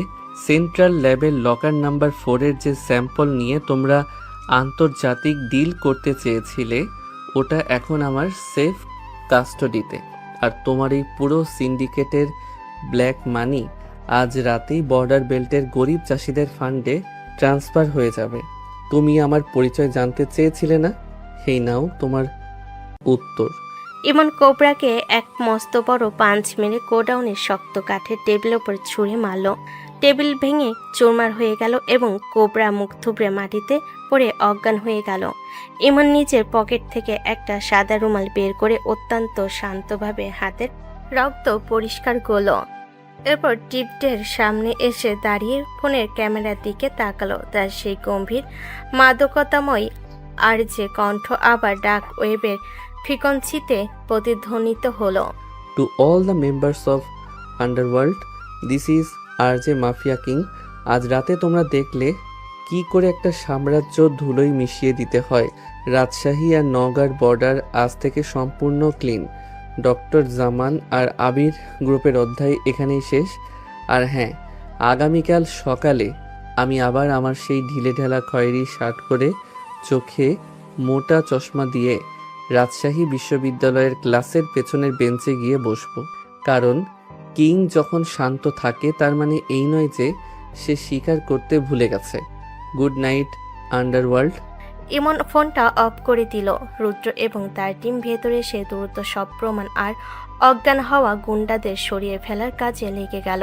পেছনের রুমে দরজা খুলে আবির, তানহা আর জামানকে যখন বের করা হলো, তারা ইমনের দিকে তাকানোর সাহস পাচ্ছিল না। তারা বুঝতে পারলো এই ছেলেটা চাইলে পুরো শহর ধ্বংস করে দিতে পারে।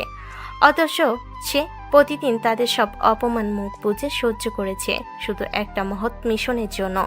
এমন জুতো জোড়া ঠিক করে টেবিলের থেকে তার সেই মোটা চশমাটা তুলে চোখে পড়ল।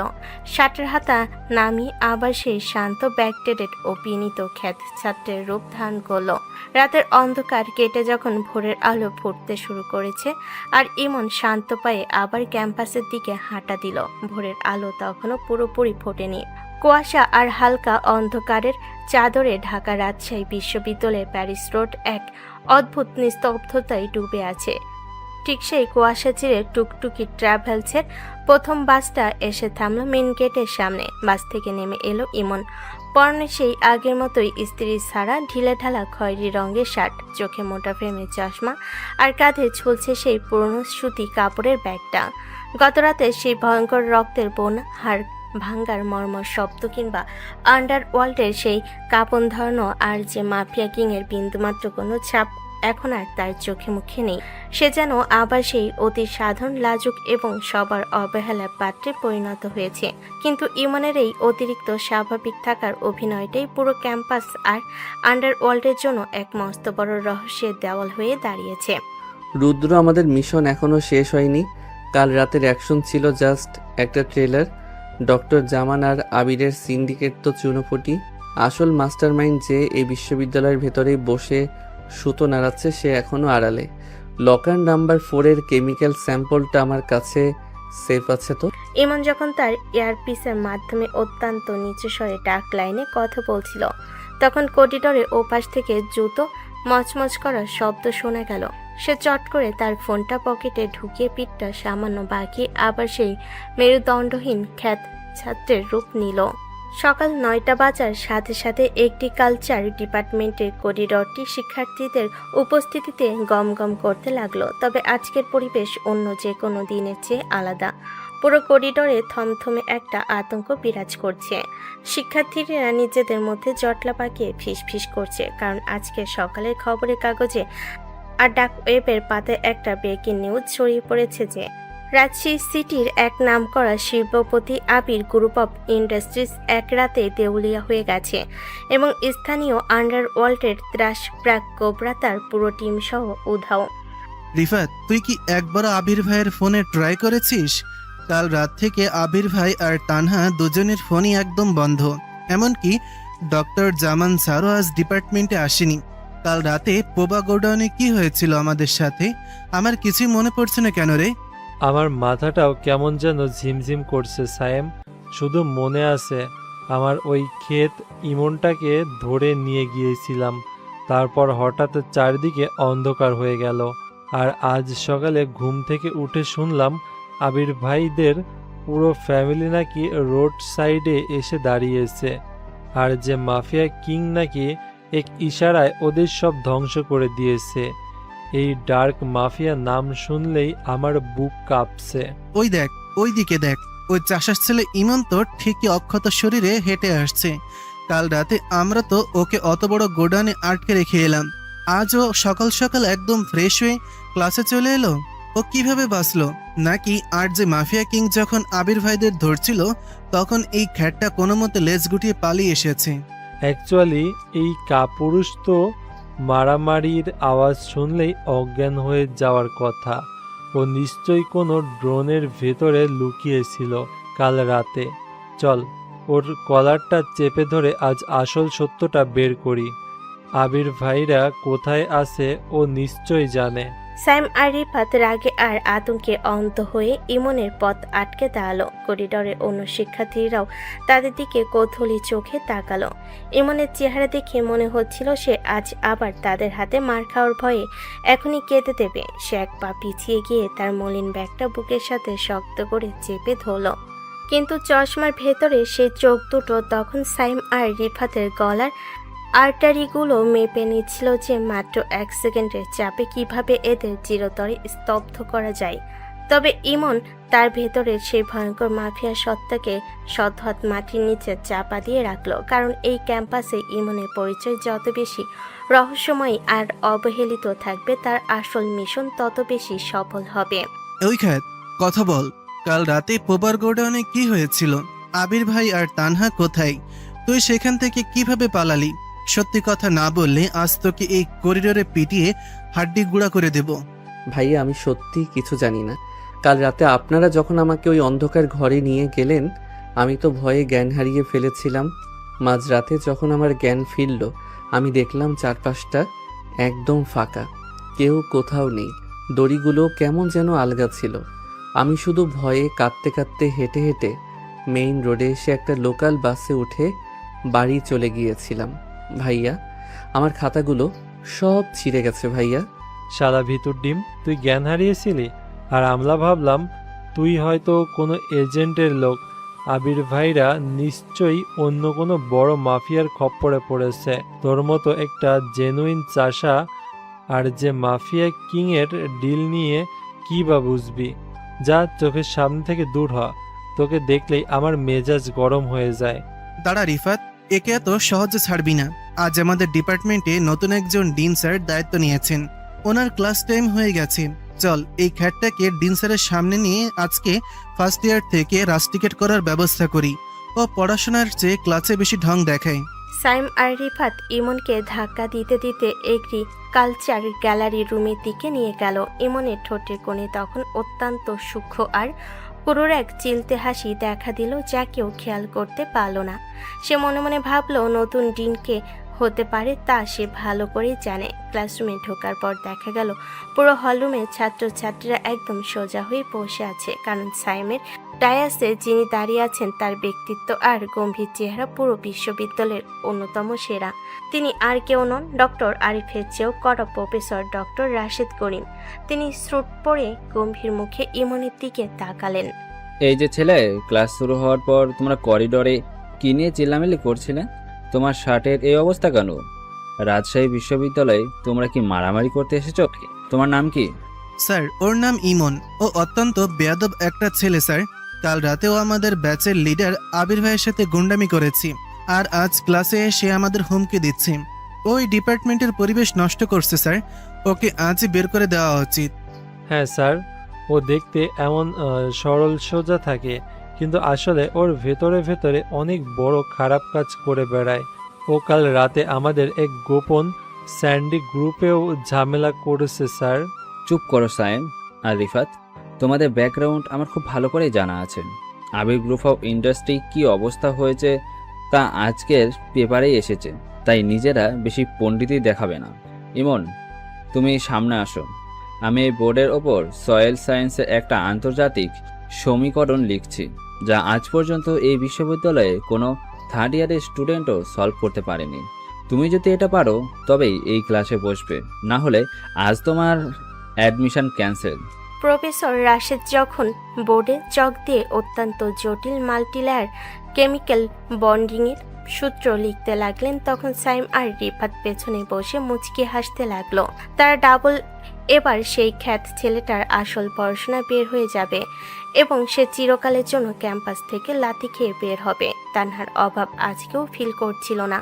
সবাই ব্যস্ত ছিল ইমনের পতন দেখার জন্য, কিন্তু তারা জানতো এই জটিল সমীকরণগুলো আসলে ডার্ক ওয়েবে সে নিষিদ্ধ কেমিক্যালের কোড, যা ডক্টর রাশেদ নিজেও গোপনে ডিক্রিপ্ট করার চেষ্টা করছেন। ইমন চশমাটা নাকের উপর ঠেলে দিয়ে ধীর পায়ে বোর্ডের সামনে গিয়ে দাঁড়ালো।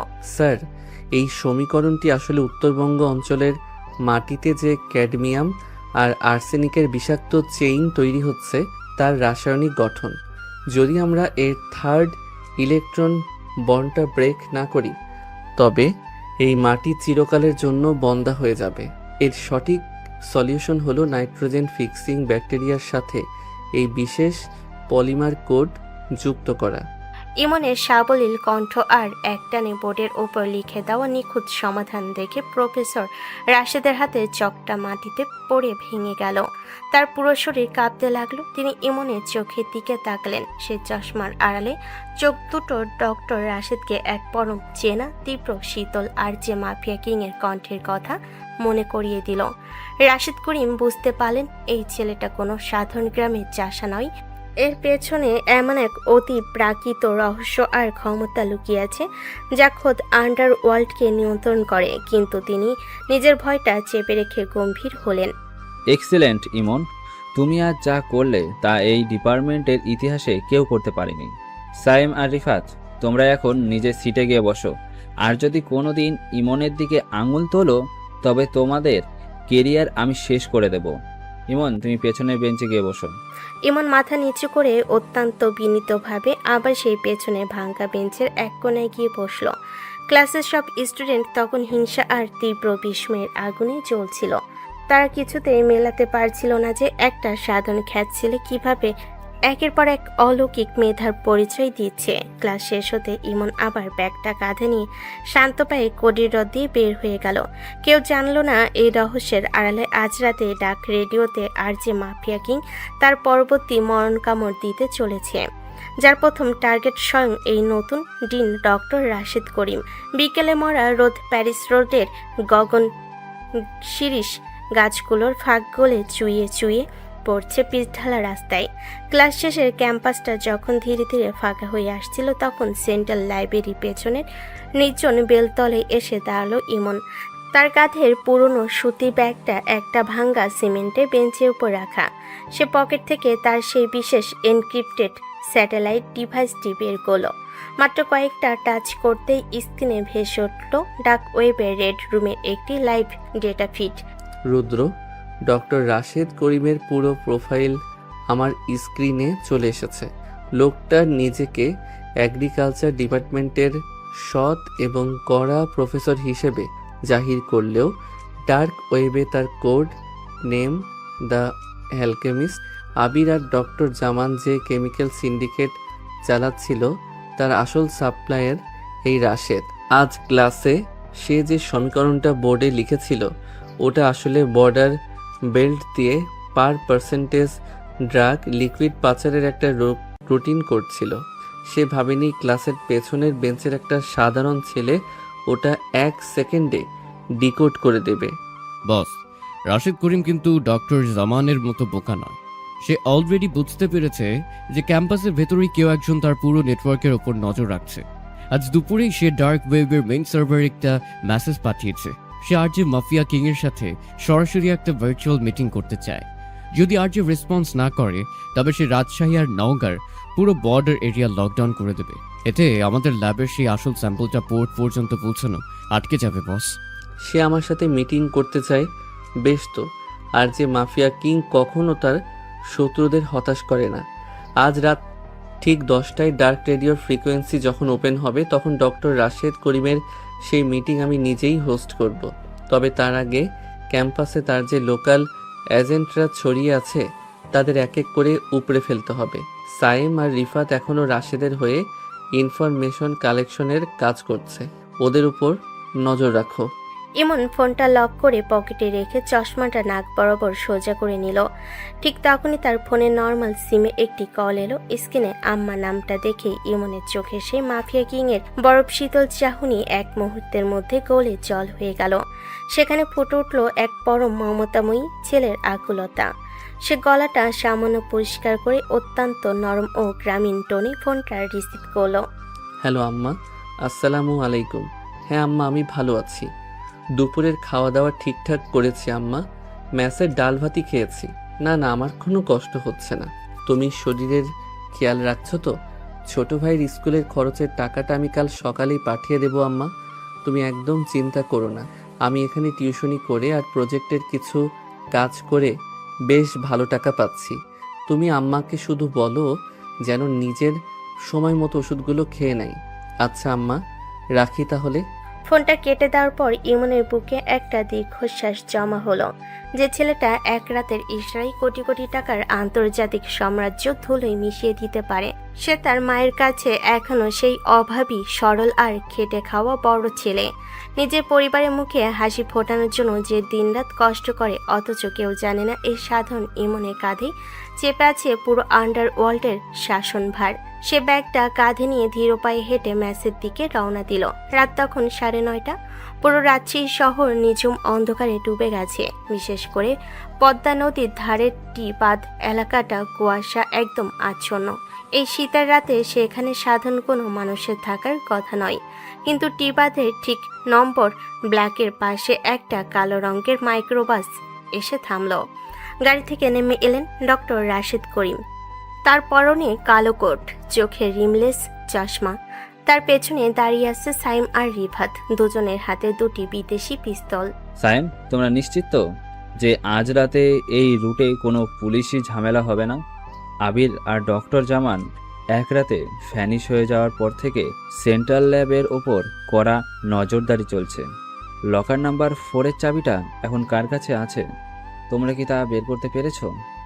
স্যার, আমরা পুরো ল্যাবে তল্লাশি করেছি, কিন্তু লকার নাম্বার 4-এর সেই বিশেষ কেমিক্যাল ফাইল আর স্যাম্পলটা কোথাও নেই। আমাদের ধারণা কাল রাতে পাওয়ার গোডাউনে যখন ঝামেলা হয়েছিল তখনই কেউ একজন ওইটা সরিয়ে ফেলেছে। আর স্যার, ওই খ্যাত ইমনকে আমাদের বড্ড সন্দেহ হচ্ছে।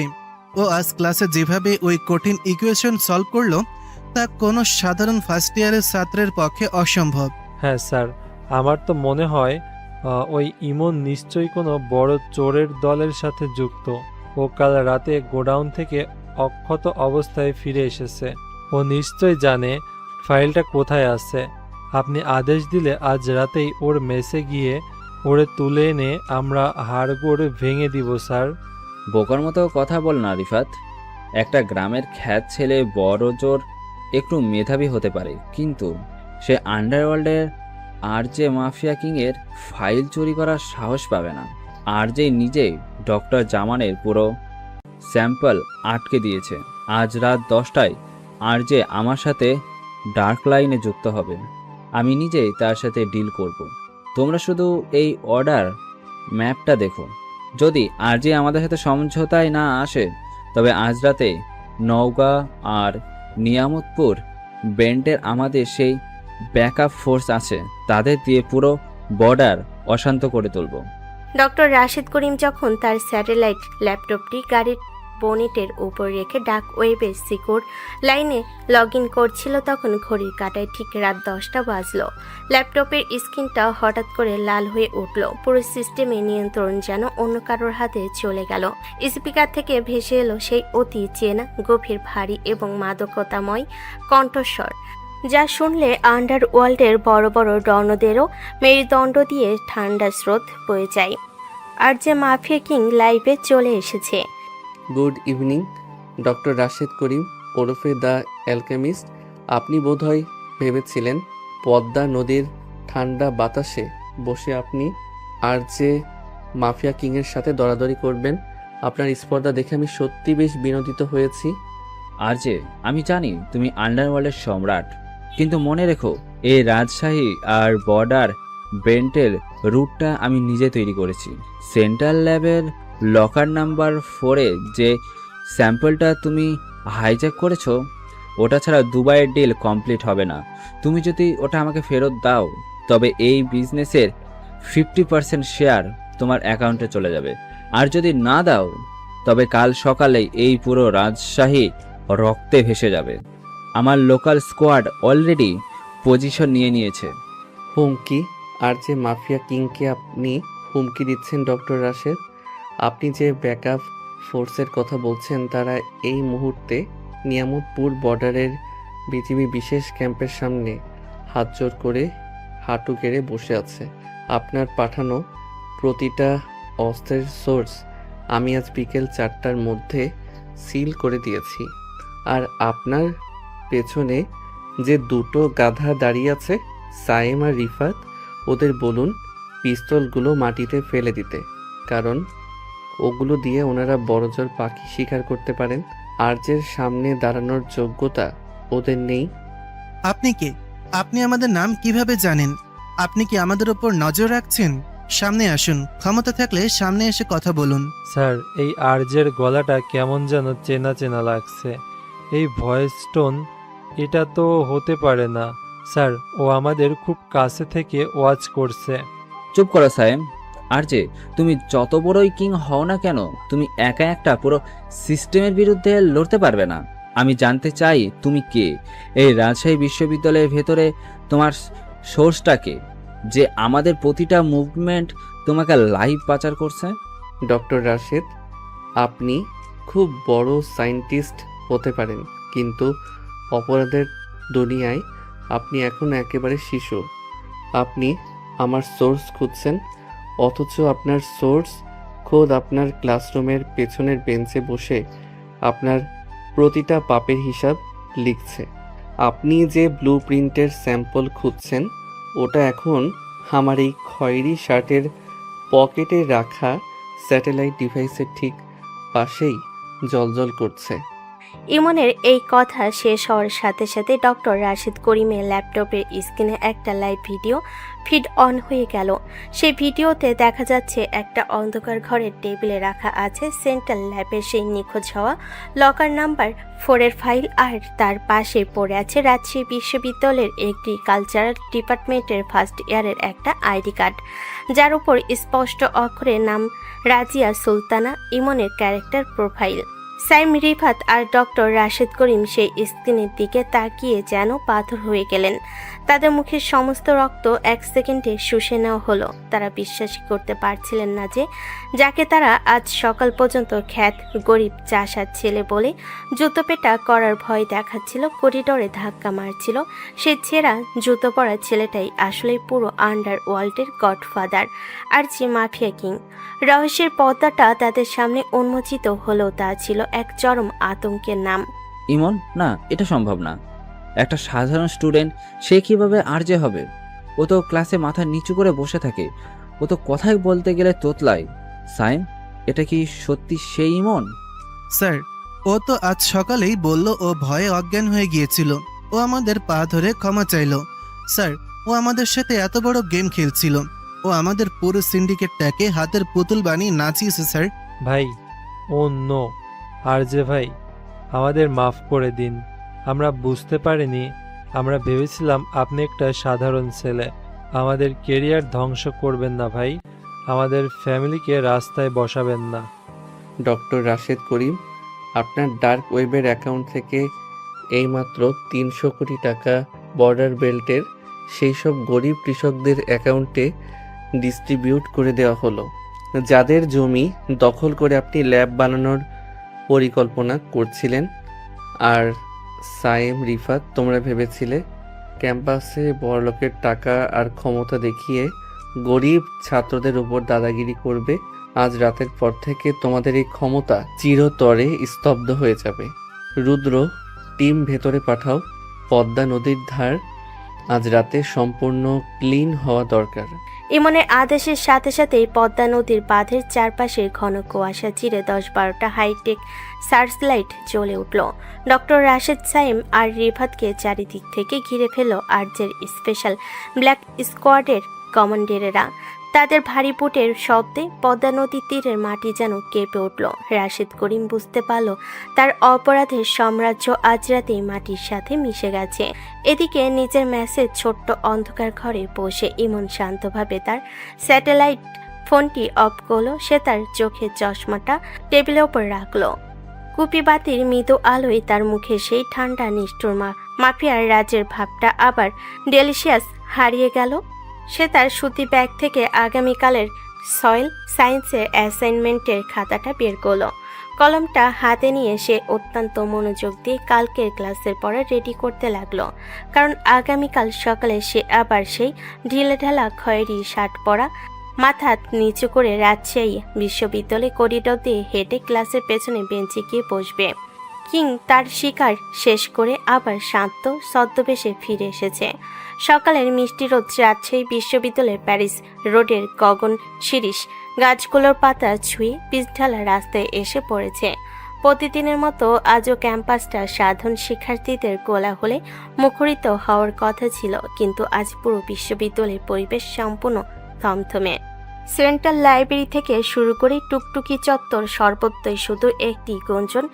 এগ্রিকালচার ডিপার্টমেন্টের লকার নাম্বার 4-এর আন্তর্জাতিক কেমিক্যাল স্মাগলিং সিন্ডিকেটের মূল মাস্টারমাইন্ড ডক্টর রাশেদ করিম এবং তার সহযোগী সাইম ও রিফাতকে গতরাতে পুলিশ ও বিশেষ যৌথ বাহিনী হাতে নাতে গ্রেপ্তার করেছে। কিন্তু ভেতরে খবর অন্য কিছু।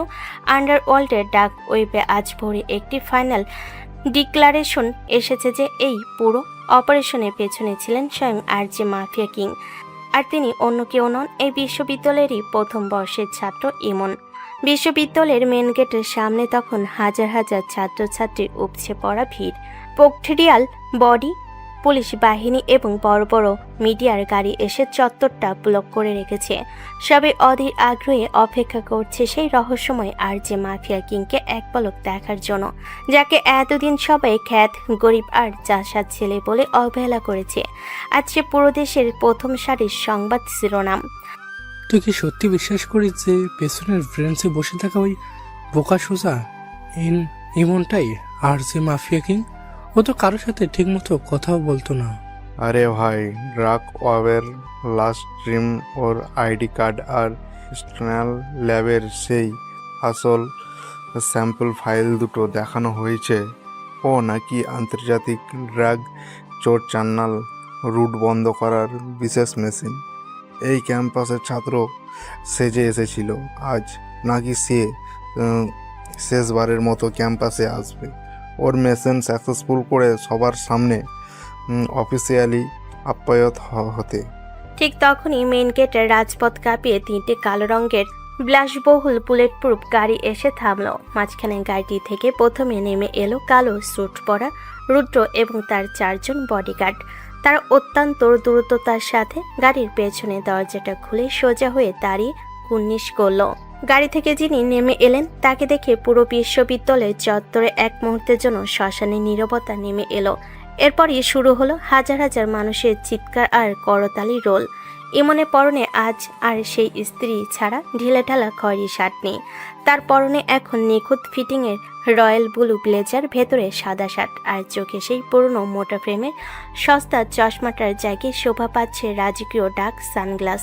ব্যাকডেটেড চুলগুলো এখন অত্যন্ত নিখুঁত স্টাইলিশভাবে সেট করা। তার হাতের স্টাইল আর দাঁড়ানোর ভঙ্গি সব কিছুতেই এখন মিশে আছে একচ্ছত্র সম্রাটের দাপট। তার শরীরের প্রতিটি ইঞ্চি থেকে ঠিকরে বের হচ্ছে আন্ডারওয়ার্ল্ডের গডফাদারদের আভিজাত্য।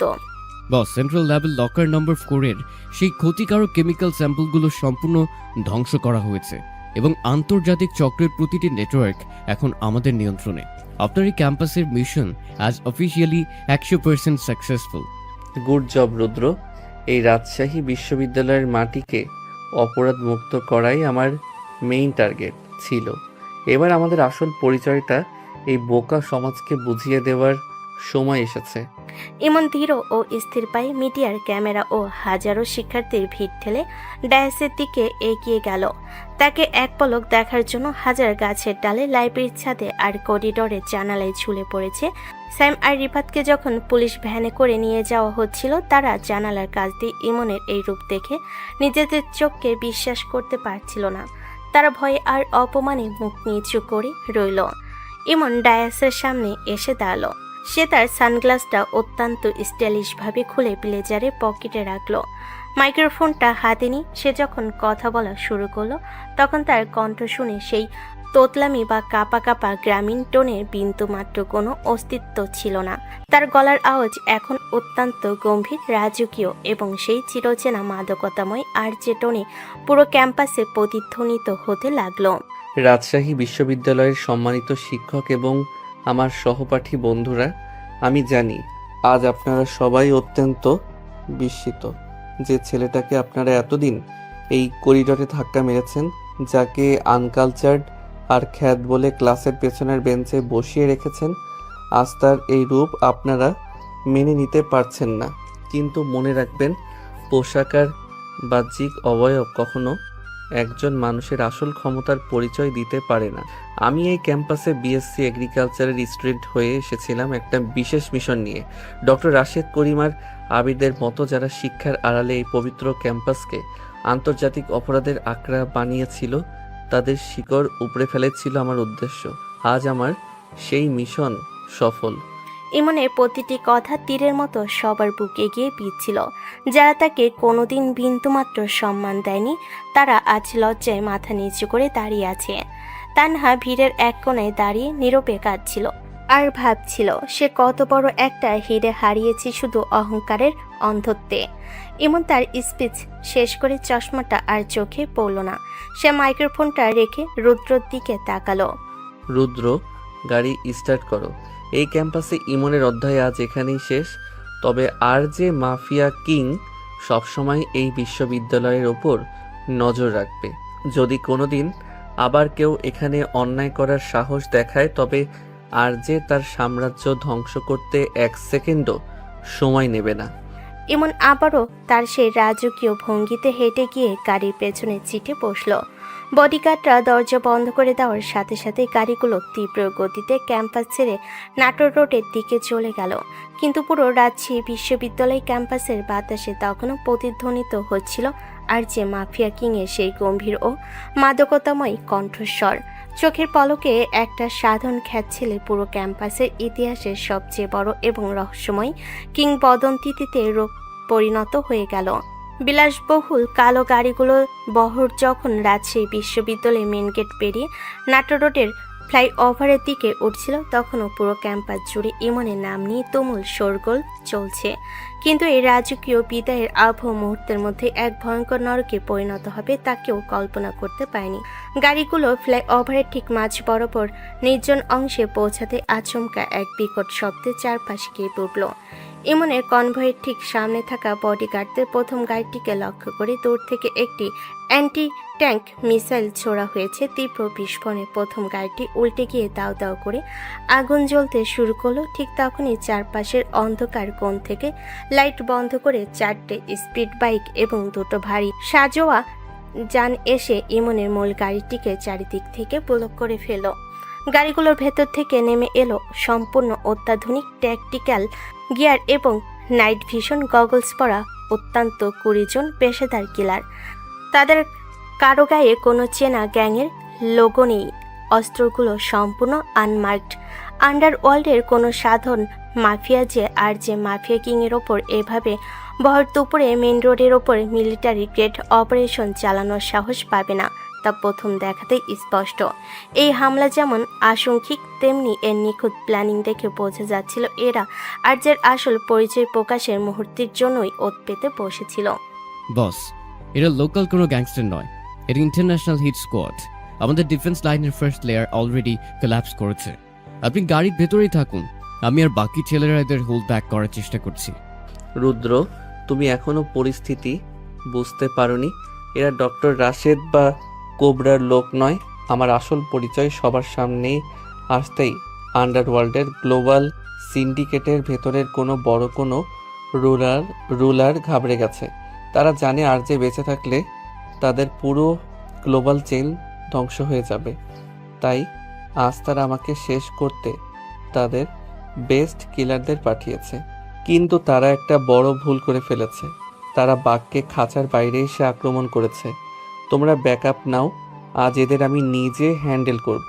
ইমন তার ব্লেজারের ভেতর পকেট থেকে দুটো সেমি অটোমেটিক গ্লোক পিস্তল বের করলো। তার চোখে সেই ডার্ক সানগ্লাসটি এখন এক চরম আত্মবিশ্বাসের প্রতীকে পরিণত হয়েছে। সে গাড়ির দরজা খুলে অত্যন্ত শান্ত পায়ে বাইরে পা রাখলো। চারপাশ থেকে তখন ঝাঁকে ঝাঁকে বুলেট এসে তার গাড়ির বডিতে লাগছিল, কিন্তু ইমনের মুখে ভয়ের কোনো চিহ্ন ছিল না। সে যেন এই যুদ্ধের ময়দানের আসল ঈশ্বর। প্রথম দুজন কিলার যখন ইমনের দিকে M4 রাইফেল তাক করে এগিয়ে আসছিল, ইমন 1 সেকেন্ডের ভগ্নাংশের মধ্যে মাটিতে স্লাইড করে পজিশন চেঞ্জ করলো। বাতাসে ভাসমান অবস্থাতেই তার ডান হাতের গ্লোক থেকে পরপর দুটো নিখুঁত শট বের হলো। বুলেট দুটো সরাসরি 2 কিলারের কপালে গিয়ে বিঁধল। তারা মাটিতে লুটিয়ে পড়ার আগে ইমন তাদের একজনের রাইফেলটি লুফিয়ে নিল। টিম 2 ও পজিশন চেঞ্জ করেছে। ও হিটম্যান স্পিডে মুভ করছে না। গ্রেনেড চার্জ করো, এখনই ওকে উড়িয়ে দাও। তোমার টিমকে বলো কবর খুঁড়ে রাখতে কমান্ডার। আর যে মাফিয়া কিং যখন অ্যাকশন মোডে আসে তখন পৃথিবীর কোনো দেওয়াল তাকে আটকে রাখতে পারে না। তোমরা ভেবেছিলে ক্যাম্পাসের ভেতরের সেই শান্ত ইমনটাই আমার শেষ সীমানা। আজ তোমরা আর্যের আসল নরক দেখবে। ইমনের কণ্ঠস্বর এই গুলির লড়াইয়ে তীব্র শব্দের মাঝেও এক অলৌকিক দাপটের সাথে প্রতিধ্বনিত হচ্ছিল। একটা গ্রেনেড তার দিকে উড়ে আসতেই ইমন হাতের রাইফেল দিয়ে বাতাসে থাকা অবস্থাতে গ্রেনেডটির ওপর শট করল।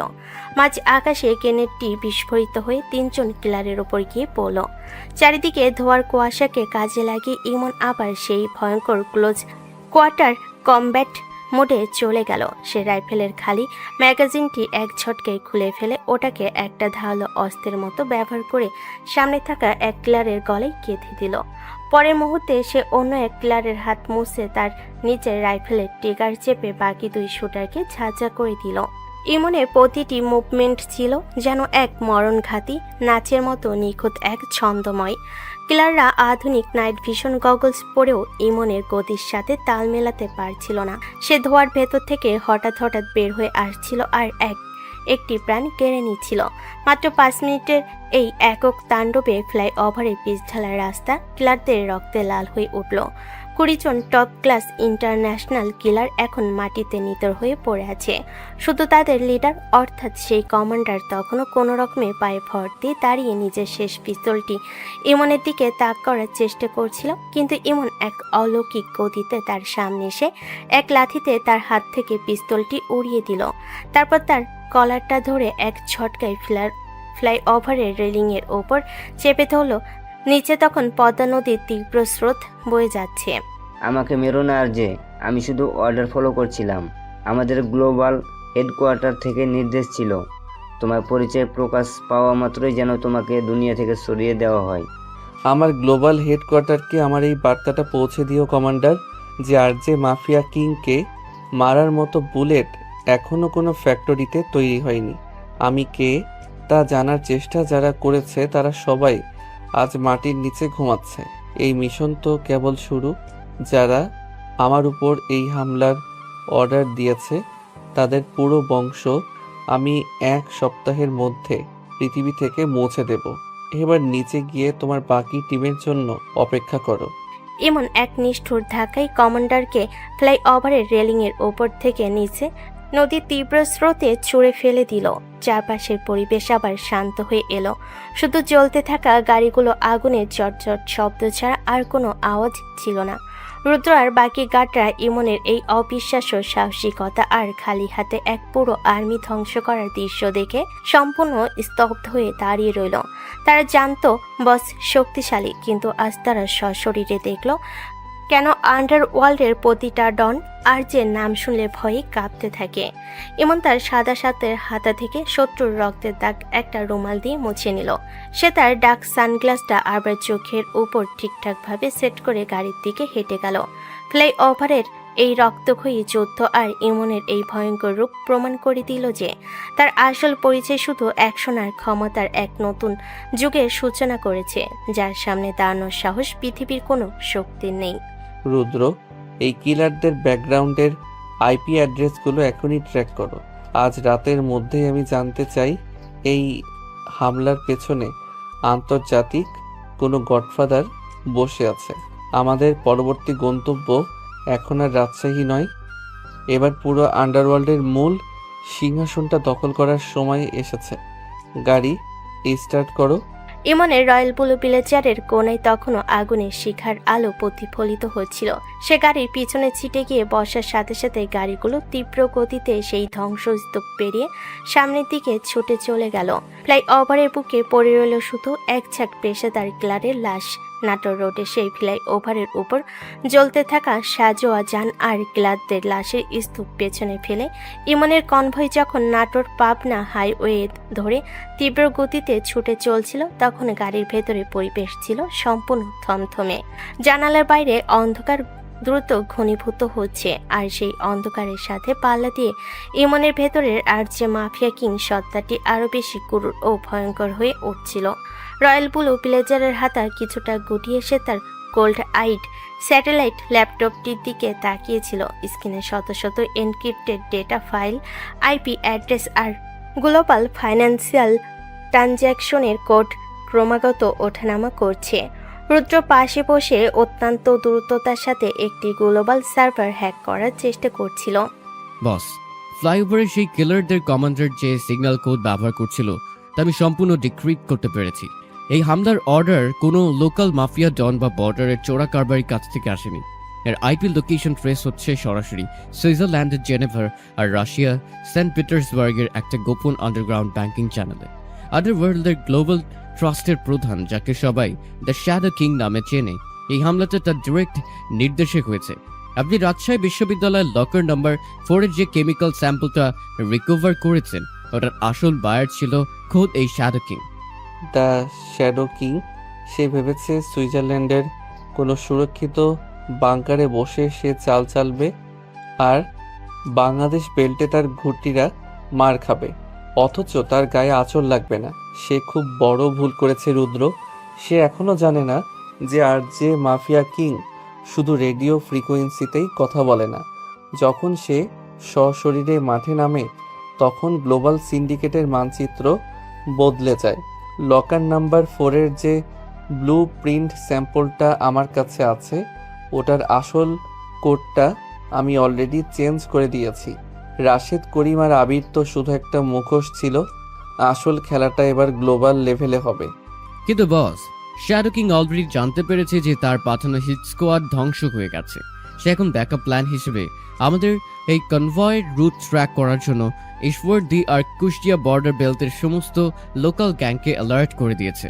আমাদের সামনে ঈশ্বরদী জংশনের কাছাকাছি একটা বড় চেকপোস্ট আছে, যেখানে ওরা ভারী অস্ত্র নিয়ে ওত পেতে বসে আছে। আমাদের কি রুট চেঞ্জ করা উচিত বস? রুট চেঞ্জ করার কোনো প্রয়োজন নেই রুদ্র। আর যে মাফিয়া কিং কখনো শত্রুর ভয়ে রাস্তা বদলায় না। ওরা যদি ঈশ্বর দিতে আমার জন্য নরক তৈরি করে রাখে, তবে আমি সেই নরকের আগুন দিয়েই ওদের পুরো সিন্ডিকেট পুড়িয়ে খাক করে দেব। গাড়ি থামানোর কোনো দরকার নেই, স্পিড আরও বাড়িয়ে দাও। ইমনের আদেশ পাওয়া মাত্রই বডিগার্ডদের গাড়িগুলো গতি এক ধাক্কায় অনেক বেড়ে গেল। হেডলাইটের তীব্র আলো রাতে কুয়াশা চিরে হাইওয়ের পিচঢালা পথকে চাবুকের মতো শাসন করতে লাগলো। কিছুক্ষণের মধ্যেই গাড়িগুলো ঈশ্বরদী জংশন সংলগ্ন একটি পরিত্যক্ত সুগার মিলের সংলগ্ন অন্ধকার চত্বরে এসে পৌঁছালো। ঠিক যেমনটা রুদ্র বলেছিল, সেখানে আগে থেকে 4টে বড় বড় লরি দিয়ে পুরো রাস্তা ব্লক করে রাখা হয়েছে। লরিগুলোর উপর মাউন্ট করা আছে হেভি ডিউটি সার্চলাইট, যা ইমনের কনভয় দেখা মাত্রই সজোরে জ্বলে উঠল। আলোর তীব্রতায় চোখ ধাঁধিয়ে যাওয়ার উপক্রম হলো। লরির আড়াল থেকে বের হয়ে এলো অত্যন্ত 30 জন সশস্ত্র লোকাল গ্যাংস্টার, যাদের নেতৃত্বে ছিল পাবনা অঞ্চলের কুখ্যাত ক্রাইম লর্ড রক্তচোষা রতন। এই তো আর যে মাফিয়া কিং এর গাড়ি চলে এসেছে। শ্যাডো কিং এর ক্লিয়ার অর্ডার আছে, এই কনভয়ের একটা পিঁপড়েও যেন আজ রাতে কুষ্টিয়া বর্ডার পার হতে না পারে। তোরা সবাই পজিশন নে, গাড়ি লক্ষ্য করে অবিরাম ফায়ার কর। রতনের আদেশের সাথে সাথে পুরো চত্বর স্বয়ংক্রিয় অস্ত্রের কান ফাটানো আওয়াজে কেঁপে উঠল শত শত বুলেট ইমনের বুলেট প্রুফ গাড়ির কাছে আর বডিতে এসে আশ্রে পড়তে লাগলো। ধাতব বডিতে বুলেটের আঘাতে স্ফুলিঙ্গ অন্ধকারের বুকে এক বিভীষিকাময় আলোর খেলা তৈরি করলো। কিন্তু আর যে মাফিয়া কিং এর গাড়িটি ছিল বিশেষভাবে তৈরি, সেটির ভেতরে কেবিনে বসে ইমন অত্যন্ত শান্তভাবে তার ব্লেজারটি খুলে সিটের উপর রাখলো। ঘড়ির কাঁটার দিকে তাকিয়ে সে দেখলো রাত ঠিক 11টা বেজে 55 মিনিট। রুদ্র, ডার্ক রেডিওর গ্লোবাল স্যাটেলাইট ফ্রিকোয়েন্সি ওপেন করো। পুরো পৃথিবীর আন্ডারওয়ার্ল্ডের গডফাদাররা যেন এই মুহূর্ত থেকে আমাদের অডিও লাইনে যুক্ত হতে পারে। আজ ডার্ক রেডিও লাইভ কাস্টিং কোনো স্টুডিও থেকে হবে না, আজ লাইভ ব্রডকাস্ট হবে এই ঈশ্বরদীর যুদ্ধের ময়দান থেকে। ফ্রিকোয়েন্সি ওপেন বস। গ্লোবাল সার্ভার এই মুহূর্তে 70 মিলিয়নেরও বেশি ডার্ক ওয়েব ইউজার্স লাইভে যুক্ত হয়ে গেছেন। শ্যাডো কিং স্বয়ং এই ফ্রিকোয়েন্সি মনিটর করছে। অডিও ফিড একদম crystal clear. Very good. To all the crime lords of this planet, this is RJ mafia king live from Bangladesh. আপনারা যারা ভাবছেন যে কিছু লোকাল গুন্ডা আর লরি দিয়ে আরজের পথ আটকানো সম্ভব, তারা এখন এই লাইভ অডিওতে শুনবেন কি করে একটা গ্লোবাল সিন্ডিকেটের লোকাল পার্টনারদের চিরতরে স্তব্ধ করে দেওয়া হয়। রতন, তুমি ভেবেছিলে শ্যাডো কিংয়ের দেওয়া কয়েকটা টাকার লোভে তুমি বাঘের শিকার করতে বের হয়েছ। এবার আরজের আসল অ্যাকশন দেখো। ইমনের এই কথা শেষ হওয়ার সাথে সাথে সে গাড়ির অটোমেটিক সানরুফটা এক ঝটকায় খুলে ফেল। তার হাতে তখন একটি মডিফাইড গ্রেনেড লঞ্চার। সে এক চুলো লক্ষ্যভ্রষ্ট না করে প্রথম শটটি করলো রাস্তার মাঝখানে থাকা মেন লরিটির ফুয়েল ট্যাঙ্ক লক্ষ্য করে। এক অবিশ্বাস্য আর প্রলয়ঙ্কারী বিস্ফোরণে পুরো লরিটি আকাশে উড়ে গেল এবং চারপাশের অত্যন্ত 10 জন শুটার সেই আগুনের গোলকারাই হারিয়ে গেল। আগুনের তীব্র আলোয় চারপাশটা যখন দিনের আলোর মতো পরিষ্কার হয়ে গেছে, তখন ইমন গাড়ি থেকে এক চিতাবাঘের গতিতে বাইরে লাফিয়ে পড়ল। তার ডান হাতে একটি ট্যাকটিক্যাল নাইফ আর বাঁ হাতে সেই এনক্রিপ্টেড গ্লোক পিস্তল। রতনের শুটাররা কিছু বুঝে ওঠার আগেই ইমন ধোয়ার ভেতর থেকে এক অদৃশ্য ছায়ার মতো আবির্ভূত হলো। প্রথম একজন শুটার তার দিকে বন্দুক তাক করতে ইমন তার নাইফটি এক নিখুঁত থ্রোতে লোকটার গলায় গেঁথে দিল। রক্ত ছিটকে ওঠার আগে সে লোকটার শরীরটাকে হিউম্যান শিল্ড হিসেবে ব্যবহার করে বাকিদের থেকে আসা বুলেটের ঝাঁক আটকে দিল। পরের 3 সেকেন্ডের মধ্যে ইমন সেই মৃতদেহের কোমর থেকে আর একটা পিস্তল কেড়ে নিয়ে 2 হাতে ডাবল ট্যাপ ফায়ারিং শুরু করলো। কোনো মিসফায়ার নেই, প্রতিটি বুলেট সরাসরি শত্রুর কপালে আর বুকে গিয়ে আঘাত হানছিল। ইমনের মুভমেন্ট এত নিখুঁত আর মারাত্মক ছিল যে ডার্ক ওয়েবের লাইভ চ্যাটে কমেন্টের বন্যা বয়ে গেল। বিশ্বের বড় বড় মাফিয়ারা লাইভ অডিওতে বুলেটের আওয়াজ আর হাড় ভাঙ্গার শব্দ শুনে স্তব্ধ হয়ে যাচ্ছিল। ও মানুষ না, ওর স্পিড তো আমাদের চিন্তার চেয়েও ফাস্ট। তোরা কে কোথায় আছিস? ওর উপর একসাথে ঝাঁপিয়ে পড়। ও একা কতজনকে সামলাবে? রতন, তোমার এই তুচ্ছ বাহিনী দিয়ে আরজের গতি মাপা অসম্ভব। আমি যখন রাজশাহী বিশ্ববিদ্যালয়ের করিডরে মাথা নিচু করে হাঁটতাম, তখন তোমরা ভেবেছিলে সেটাই আমার আসল পরিচয়। তোমরা জানো না, কিং যখন তার রাজমুকুট ছেড়ে সাধারণ মানুষের ছদ্মবেশ নেয়, তখন সে আরও বেশি খতরনাক হয়ে ওঠে। আজ রাতের পর পাবনা আর ঈশ্বরদীর মাটিতে তোমাদের কোনো চিহ্ন থাকবে না। বাকি 15 জন কিলার যখন চারিদিক থেকে লাঠি আর চেন নিয়ে ইমনকে ঘিরে ধরল, তখন শুরু হলো ইমনের সেই অতি মানবীয় মার্শাল আর্টসের গোপন ডিফেন্স। একজন তার মাথা লক্ষ্য করে লোহার রড ছুটতেই ইমন শরীরটাকে বাঁকিয়ে ডজ করলো এবং এক হাত দিয়ে রডটি কেড়ে নিয়ে লোকটার হাঁটুতে মারাত্মক আঘাত করলো। হাড় ভাঙ্গার মর্মর শব্দে পুরো মিল চত্বর প্রতিধ্বনিত হলো। একই সাথে সে অন্য এক কিলারের বুকে এমন এক বিধ্বংসী সাইড কিক মারল যে লোকটা 10 ফুট দূরে গিয়ে সুগার মিলের দেওয়ালে আশ্রয় পড়ে জ্ঞান হারালো। মাত্র 4 মিনিটের মধ্যে পুরো চত্বরে আর একটাও শুটার জ্যান্ত বা আস্ত দাঁড়িয়ে ছিল না। সবাই মাটিতে পড়ে যন্ত্রণায় ছটফট করছিল। রতন একা দাঁড়িয়ে কাঁপছিল। তার হাতে দামি শর্ট গানটা এখন তার নিজের ঘামে ভেজা হাত থেকে মাটিতে পড়ে গেল। সে দেখলো ইমনের সাদা শার্টের কলার এখন শত্রুর রক্তে ভিজে গেছে, কিন্তু ইমনের চেহারায় কোনো ক্লান্তির দাগ নেই। সে ধীর পায়ে রতনের দিকে এগিয়ে গেল এবং তার স্যাটেলাইট ফোনটি রতনের মুখের সামনে ধরল। ফোনের স্ক্রিনে তখন শ্যাডো কিং এর এনক্রিপ্টেড লোগো জ্বলজ্বল করছে। শ্যাডো কিং, তুমি নিশ্চয়ই এই লাইভ অডিও খুব মনোযোগ দিয়ে শুনছো। তোমার এই লোকাল কুত্তা রতন এখন আমার পায়ের নিচে। তুমি ভেবেছিলে তোমার সুইজারল্যান্ডের অ্যাকাউন্ট আর গ্লোবাল নেটওয়ার্ক খুব সুরক্ষিত। এই লাইভ ব্রডকাস্ট চলাকালীনই আরজের সাইবার টিম তোমার জেনেভার প্রাইভেট ব্যাংকের সেন্ট্রাল কোড হ্যাক করেছে। আজ রাতের মধ্যে তোমার চোরাই সাম্রাজ্যের 10,000 কোটি টাকা ফ্রিজ করে ইন্টারন্যাশনাল চ্যারিটি ফান্ডে ট্রান্সফার করে দেওয়া হবে। তুমি যদি বাঁচতে চাও তবে আমার এই স্যাম্পল ফাইলের আশা চিরতরে ছেড়ে দাও। আরজে ভাই আমাকে মাফ করে দিন। আমি তো কেবল টাকার লোভে এই কাজ করেছি আরজে ভাই। আমি বর্ডারের সব রুট আপনার নামে লিখে দেবো ভাই। প্লিজ ভাই, আমাকে জ্যান্ত ছাড়ুন প্লিজ। রতন, আর যে মাফিয়া কিং কখনো তার শত্রুদের দ্বিতীয় কোনো সুযোগ দেয় না। তুমি এই বর্ডারের পবিত্র মাটিকে অপরাধের আস্তানা বানিয়েছো, তার শাস্তি একটাই। ইমন রতনের কোনো অনুনয় না শুনে এক মস্ত বড় পাঞ্চ মেরে তাকে সুগার মিলের ভাঙ্গা লোহার পিলারের উপর ছুঁড়ে ফেলল। রতন এক আঘাতেই অবচেতন হয়ে মাটিতে পড়ে রইল। ইমন তার পকেট থেকে সেই সাদা রুমালটা বের করে অত্যন্ত শান্তভাবে হাতের রক্ত পরিষ্কার করল এবং বিলাজারটি আবার গায়ে জড়িয়ে নিল। সে টিপটে থাকা ডাক ওয়েবের ক্যামেরার দিকে সরাসরি তাকালো। তার চোখে সেই মাদকতাময় ও গুরুর চাহনি গ্লোবাল স্ক্রিনে ভেসে উঠল। Two all the global crime সিন্ডিকেটস, this is RJ mafia king. আজ রাতে তোমরা দেখলে বর্ডার বেল্টের কি পরিণতি হলো। শ্যাডো কিংয়ের অধ্যায় আজ থেকে শেষ। আর হ্যাঁ, আগামীকাল সকালে আমি আবার আমার সেই সাধারণ রূপ নিয়ে চোখে মোটা ফ্রেমের চশমা দিয়ে রাজশাহী বিশ্ববিদ্যালয়ের এগ্রিকালচার ডিপার্টমেন্টের ল্যাবের পেছনের বেঞ্চে গিয়ে বসবো। কারণ মিশন শেষ হলেও কিং তার শান্ত ছদ্মবেশ কখনো ছাড়ে না। Good night underworld. ইমন ফোনটা অফ করে গাড়ির পিছনে সিটে গিয়ে বসলো। রুদ্র এবং তার টিম মুহূর্তের মধ্যে সমস্ত লাশের স্তূপ আর ধ্বংসাবশেষ পরিষ্কার করার কাজে লেগে গেল। গাড়িগুলো আবার স্টার্ট নিয়ে কুষ্টিয়া বর্ডারের দিকে তীব্র গতিতে ছুটে গেল। ঈশ্বরদীর সেই ভয়াবহ রক্তক্ষয়ী অধ্যায় শেষ করে ইমন যখন কুষ্টিয়া বর্ডারের গোপন সেফ হাউসের দিকে যাচ্ছিল, তখন রাত ফুরিয়ে ভোরের আলো ফুটতে শুরু করেছে। সারা রাত একটানা যুদ্ধ আর নিখুঁত প্ল্যানিংয়ের পর ইমনের শরীর তখন কিছুটা ক্লান্ত। সে তার বুলেট প্রুফ গাড়ির পেছনে ছিটে চোখ বন্ধ করে একটু জিরিয়ে নিচ্ছিল।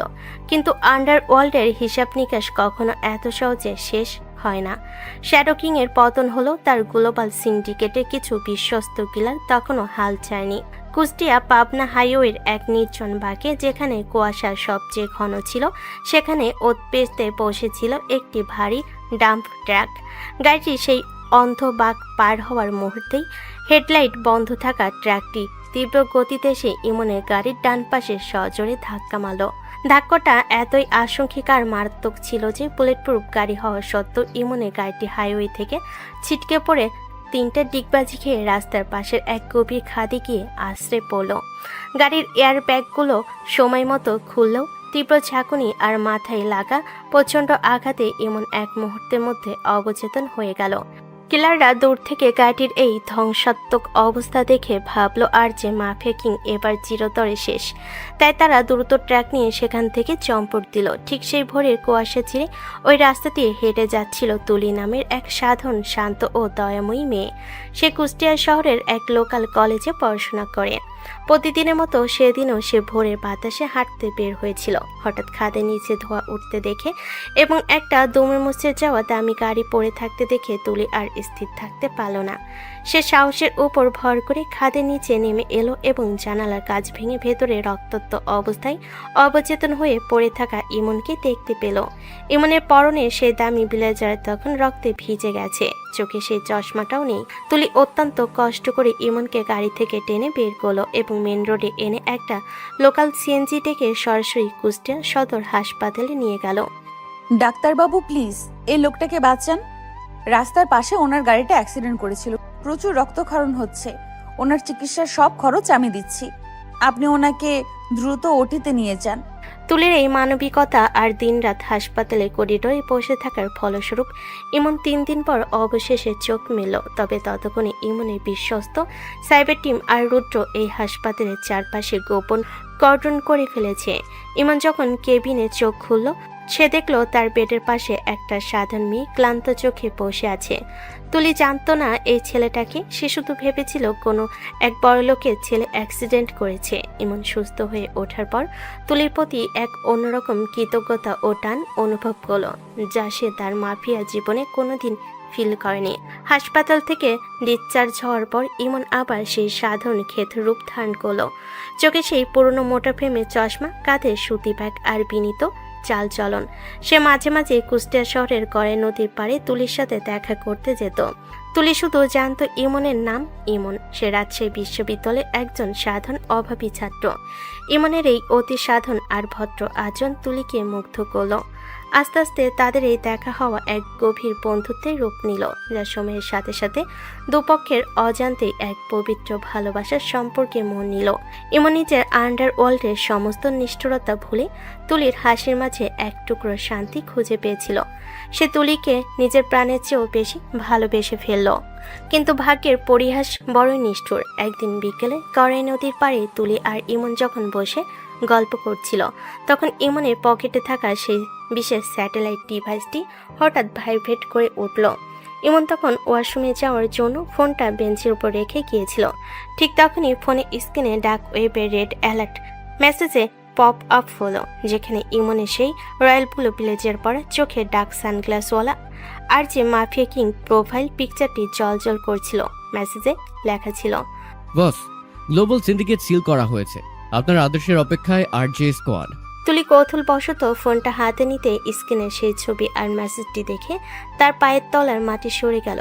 সে নিজের চোখকে বিশ্বাস করতে পারছিল না যে ছেলেটা তার সামনে কথা বলতে গেলে মাথা নিচু করে থাকে, সে আসলে পুরো আন্ডারওয়ার্ল্ডের ত্রাস, কোটি কোটি টাকার মালিক এবং খুনিদের গডফাদার আরজে মাফিয়া কিং। তুলি পুরো শরীর ভয়ে কাঁপতে লাগলো। সে আতঙ্কিত হয়ে ফোনটা রেখে ওখান থেকে এক দৌড়ে পালিয়ে বাড়ি চড়ে গেল। না, এমন হতে পারে না। আমি কাকে ভালোবাসলাম? ও একটা মাফিয়া, ও একটা খুনি যে পুরো দুনিয়ার আন্ডারওয়ার্ল্ড নিয়ন্ত্রণ করে। তার সাথে আমার মতো একটা সাধারণ মেয়ের কোনো সম্পর্ক হতে পারে না। ও যদি জানতে পারে আমি ওর আসল পরিচয় জেনে গেছি, তবে ও হয়তো আমাকেও শেষ করে দেবে। আমি আর কোনো দিন সামনে যাব না। সেই দিনের পর থেকে তুলি ইমনের সাথে সমস্ত যোগাযোগ বন্ধ করে দিল। ইমন শতবার ফোন করলেও তুলি ফোন রিসিভ করতো না, গড়ে নদীর পাড়েও আর আসতো না। এমনকি ইমনের দেওয়া সব মেসেজে সিন করা বন্ধ করে দিল।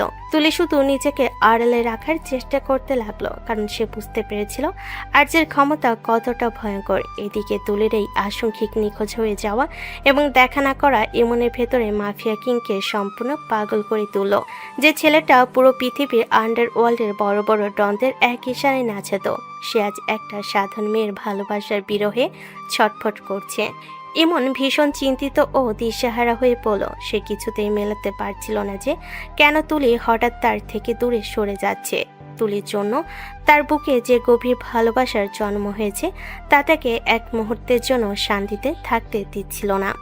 রুদ্র, আমি আন্ডারওয়ার্ল্ডের কিং হতে পারি, কিন্তু তুলি ছাড়া আমার এই সাম্রাজ্য একদম শূন্য। সে কেন আমার সাথে দেখা করছে না? আমার সাইবার টিমকে বলো তুলির প্রতিটা মুভমেন্ট ট্র্যাক করতে। সে কেন আমাকে এড়িয়ে চলছে, তার আসল কারণ আমার আজ রাতেই জানা চাই। যদি কেউ তাকে ভয় দেখিয়ে থাকে, তবে আমি পুরো শহর জ্বালিয়ে দেব। ইমন তার ম্যাচের বন্ধ ঘরে বসে গভীর চিন্তায় মগ্ন রইল। সে জানত না যে তার নিজের আসল পরিচয়টাই আজ তার ভালোবাসার পথে সবচেয়ে বড় দেওয়াল হয়ে দাঁড়িয়েছে। আর যে মাফিয়া কিংয়ের ক্ষমতা আর অ্যাকশন মোডের সামনে পুরো পৃথিবী কাঁপলেও নিজের ভালোবাসা মানুষের ভয় আর দূরত্বতাকে এক নতুন মানসিক যুদ্ধের মুখে দাঁড় করিয়ে দিল। কুষ্টিয়ার গড়াই নদীর ওপর তখন গোধূলি শেষ লাল আভা বিদায় নিচ্ছে।